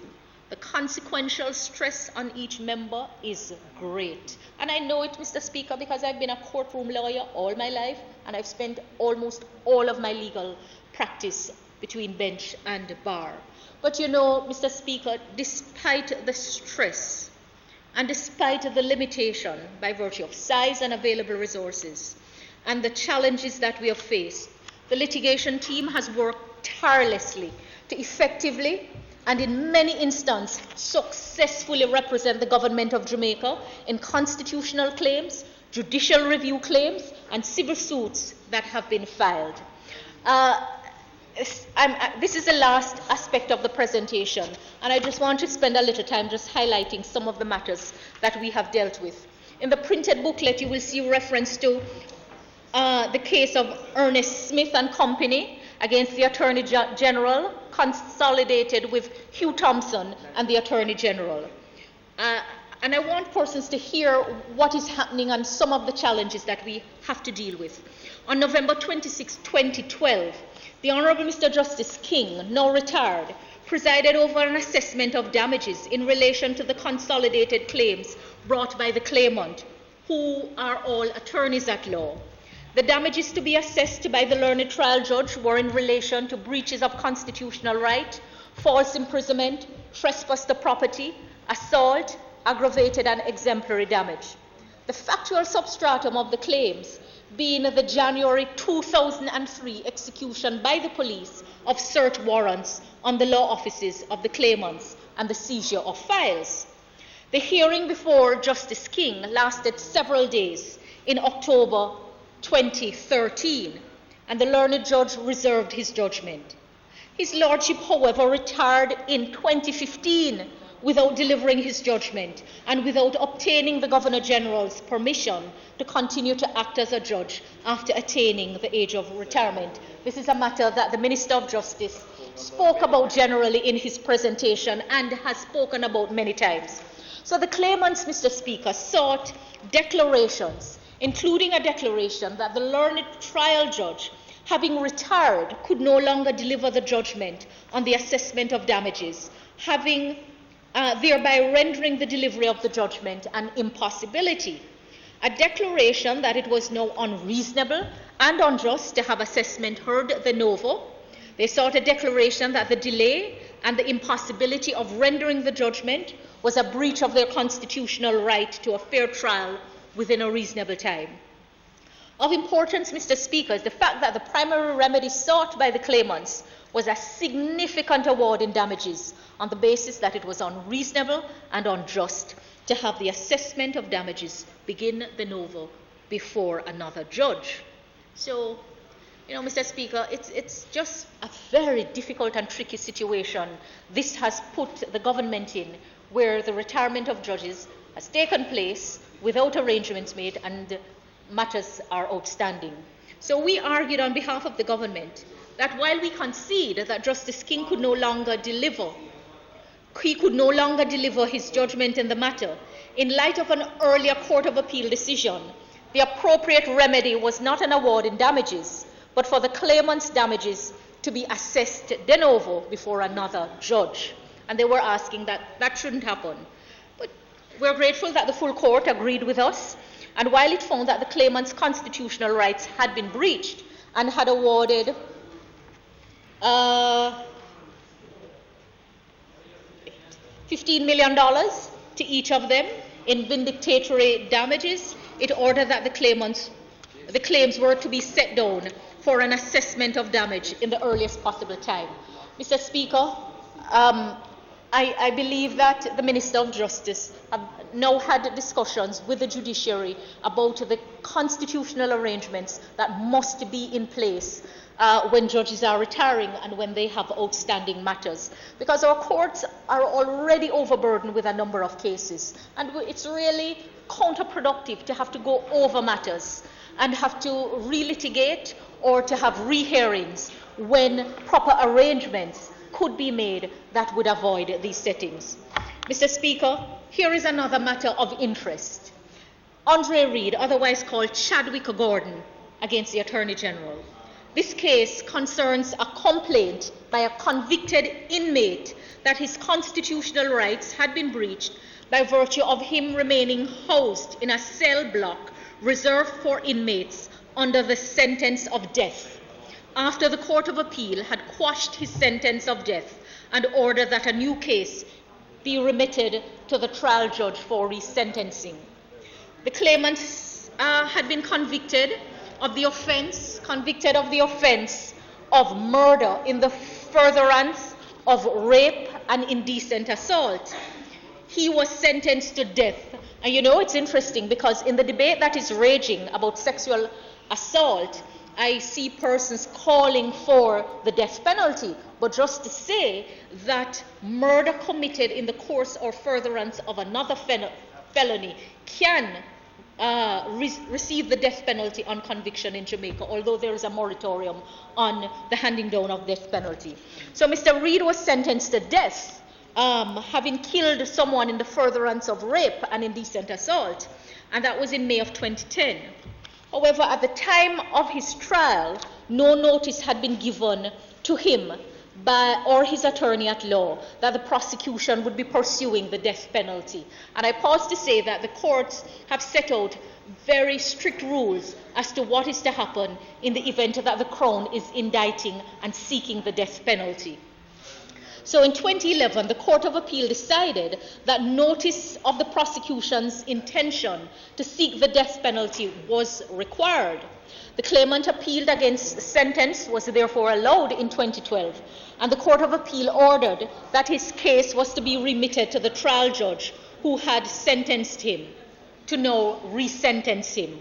His resentencing did not occur until December 20, 2016, and he was instead sentenced to life imprisonment without being eligible for parole before 27 years. Mr. Speaker, the court found, among other things, that as a matter of law, the prison authorities could not be faulted for keeping the claimant in the location where he had been until he was sentenced, because he was saying that the sentence of death had been quashed, but he was still being kept in an area for death row persons. His claim ultimately failed, Mr. Speaker, but it just goes to show that when procedures are not followed, they result in cases before the court. And we have to spend a lot of time defending these cases and answering to them.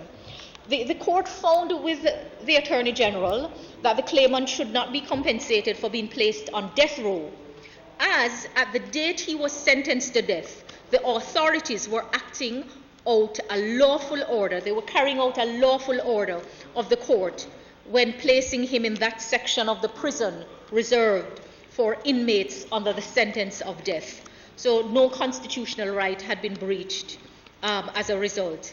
He exercised his right of appeal and received a remedy when his sentence of death was quashed, and there could be no constitutional relief consequent on a judicially imposed sentence in good faith. And until the date it was quashed, the sentence of death remained a lawful order, and the prison authorities were bound to obey. Mr. Speaker, we also handled the Fitzroy-Fagan against the National Housing Trust and the Minister of Finance. The case arose out of the enactment of the National Housing Trust Amendment Special Provisions Act in 2013, when the other side was in government, which provided for the amendment of the National Housing Trust Act to allow for $45 million to be withdrawn from the trust for budgetary support. The challenge was made on that the withdrawal was unconstitutional and it was a breach of right. The court has not, Mr. Fagan has filed an appeal to the Court of Appeal challenging the judgment.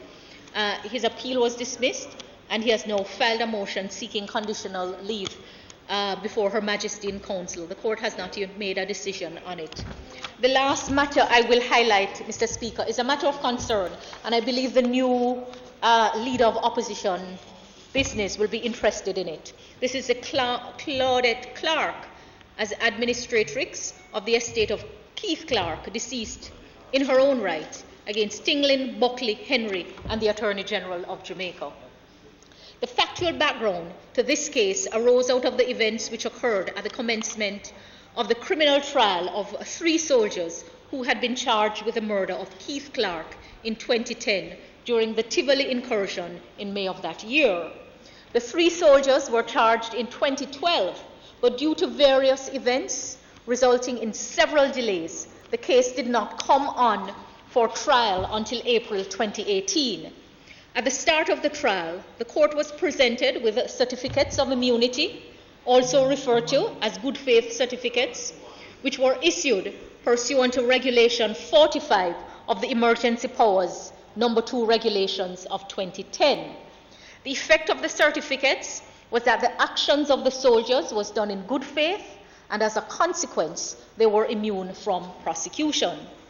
Mrs. Clark, widow of Mr. Clark, deceased, sought various declarations from the full court challenging the certificates as being ultra vires, null and void, because they were 1, in breach of the doctrine of separation of powers, 2, in contravention of the Director of Public Prosecution's prosecutorial powers under the Constitution, and 3, issued outside of the period of public emergency.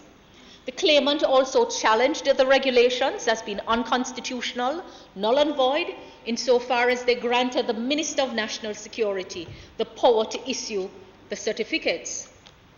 Declarations were sought that the actions of the soldiers in forcibly entering the claimant's home and killing Mr. Clark infringed a number of constitutional rights of the claimant and of the deceased himself. And those were the right to protection from search of property, the right to protection of private and family life, and privacy of home. In its decision, the full court held on a majority, among other things, that the minister's power to issue good faith certificates the power does not infringe the doctrine of separation of powers. The minister is empowered to issue the certificates after the relevant emergency period had expired. The certificates are not a bar to prosecution of the soldiers, but rather they raise a presumption that the soldiers acted in good faith, and that presumption could be rebutted during the trial process. Court also held that where the certificates exist, they place a burden on the Crown to rebut the presumption of good faith in order to establish criminal liability. The good faith certificates were issued on February 22, 2016 by the Minister of National Security. They were said that those certificates are null and void and without effect, as having been issued in circumstances that were manifestly unreasonable and unfair, as they were signed 6 years after the incident and 4 years after the preferring of the voluntary bill of indictment. The decision of the full court is now on appeal, and the Attorney General and the soldiers have filed separate appeals. The claimant has also filed counter notices of appeal. The soldiers have applied for and were granted a stay of execution pending the determination of the appeal. In relation to that aspect of the full court's decision, that the criminal prosecution is to be restored to the trial list and permitted to continue. That's where the stay is granted. We, in the chambers, Mr. Speaker, considered it important to appeal the decision of the full court, as among other things, the judgment does not provide a clear basis for the court's finding that the period of time between the incident in 2010 and the issuing of the good faith certificates make the certificates unconstitutional, and this is also having regard to the other rulings it made. We believe that it is exceedingly important that the Court of Appeal rule on this and the other issues raised in the appeal. In fact, we believe that it is very important that the Court of Appeal brings clarity to a number of issues, Mr. Speaker. Mr. Speaker, this concludes my report to the Honourable House on the affairs of the Chambers. I want to thank all members of staff for the work they have done over the reporting year and also in the years since I took office as Attorney General of Jamaica. I have to single out my Special Assistant, Mr. Desmond Naismith, who goes above and beyond the call of duty on my behalf. I am also grateful for the support of my parliamentary colleagues, especially those in the cabinet with whom I have interacted very closely in my regular attendance there. Mr. Speaker, the Prime Minister has earned my respect in a new and different way from my close interaction with him and my close work with him on challenging affairs of the nation. All Jamaicans and friends of Jamaica, all Jamaicans, Mr. Speaker, and friends of Jamaica can feel confidently that the leadership of this country is in good and competent hands.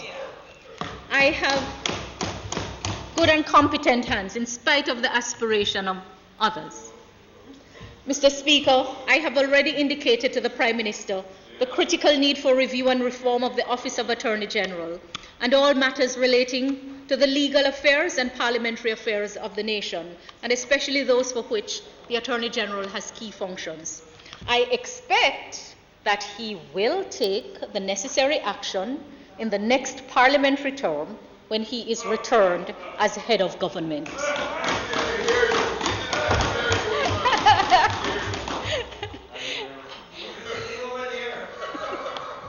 Mr. Speaker, my Heavenly Father who began this work in me has been faithful.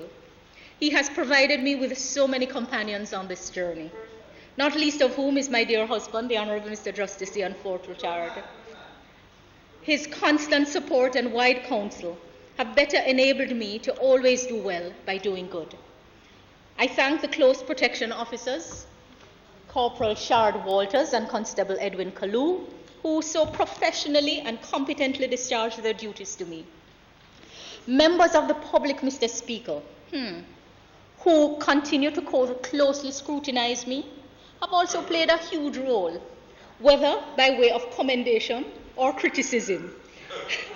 They have inspired me to just press on to accomplish God's will for my life. To my St. James West Central constituents, to my St. James West Central constituents, especially the small team at the constituency office, comprising Councillor Dwight Crawford, JP, Councillor of the Spring Garden Division, Mrs. Rena Forbes, JP, Councillor Caretaker of the Mount Salem Division, Mr. Brian Hosu, Divisional Leader of the Granville Division and next Councillor of the Granville Division, Mr. Gregory Brissett, Administrative Officer, Ms. Ava Gordon, Constituency Secretary, and Mr. Alistair Black, the CDF Liaison Officer. I want them all to know that I love them dearly and will always work in their best interests. Mr. Speaker, as I take my seat, I ask God's blessings on all of us. May He renew and strengthen us as we continue to serve our fellow man, and to Him be the glory. May it please you, Mr. Speaker.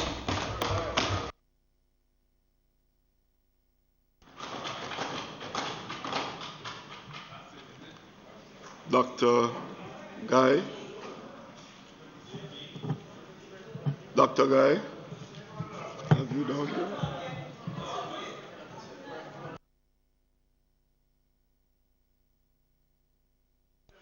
Mr. Speaker, it had been communicated to the House Leader that Dr. Guy wouldn't be speaking. I believe he mentioned it earlier today, that Dr. Guy wouldn't speak. House Leader.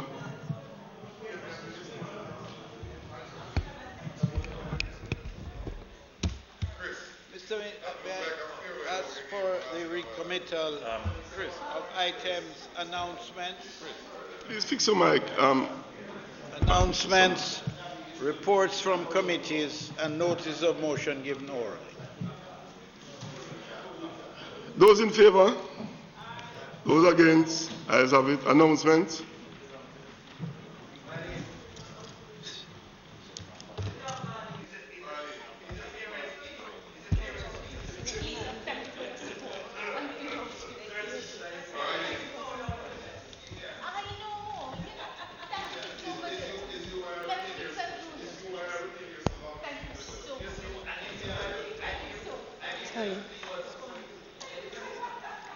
Also laid on the table of the House today are the following: report of the Regulations Committee of the House of Representatives on its deliberations on the National Housing Trust Housing Benefits Ruthven Towers Housing Development Order 2020, and the report of the Regulations Committee of the House of Representatives on its deliberations on the National Housing Trust Housing Benefits Silver Sun Housing Development Order 2020.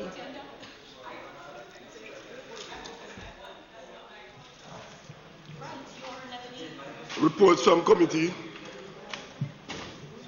Mrs. Finn. Mr. Speaker, on behalf of the chairman of the Regulations Committee, I beg to lay on the table of the House a copy of the following two reports. The report of the Regulations Committee of the House of Representatives on its deliberations on the National Housing Trust Housing Benefits Ruthven Towers Housing Development Order 2020, and the report of the Regulations Committee of the House of Representatives on its deliberations on the National Housing Trust Housing Benefits Silver Sun Housing Development Order 2020.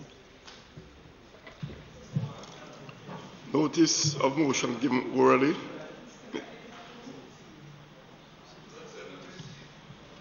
Mr. Speaker, I beg to give notice that at the next meeting of the House, he will move the following motions. Be it resolved that the report of the Regulations Committee of the House of Representatives on its deliberations on the National Housing Trust, Housing Benefits, Ruthven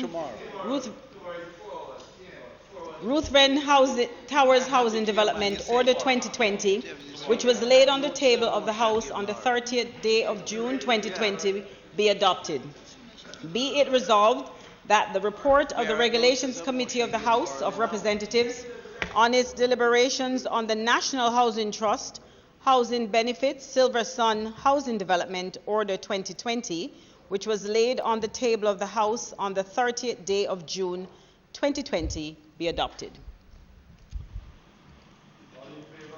Those in favor?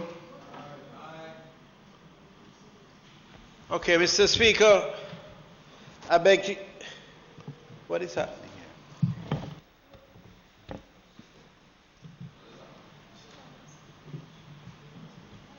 Go ahead, House Leader.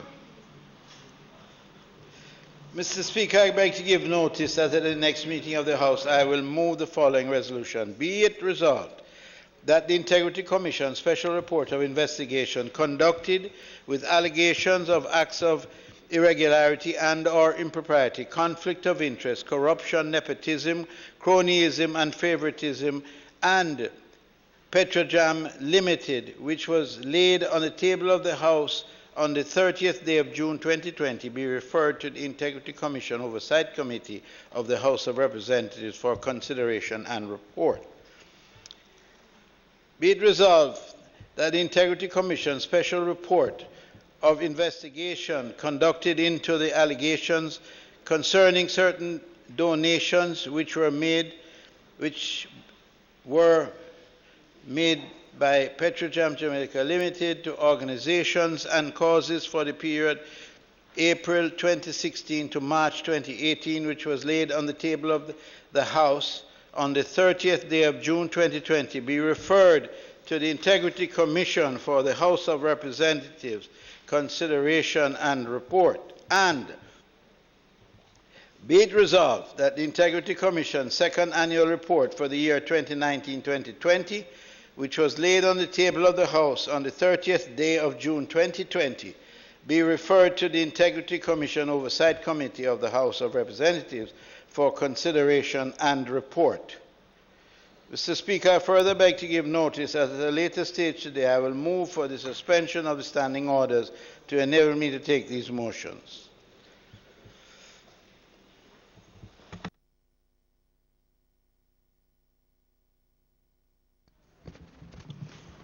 Mrs. Finn. Mr. Speaker, I now move for the suspension of the standing order to enable me to take these motions. Those in favor? Aye. Those against? Ayes have it. Mrs. Finn. I now move that the two motions be approved. Those in favor? Those in favor? Aye. Those against? Ayes have it.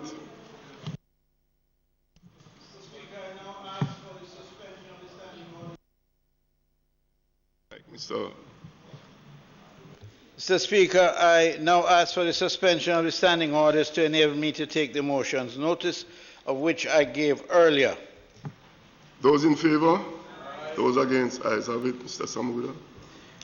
I now ask that the motion be approved. Those in favor? Aye. Those against? Ayes have it.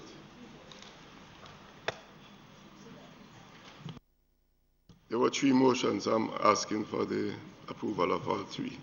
Those in favor? Aye. Those against? Ayes have it. House Leader.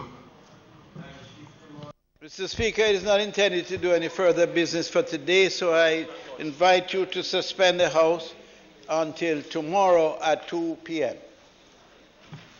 Those in favor? Those against? Ayes have it.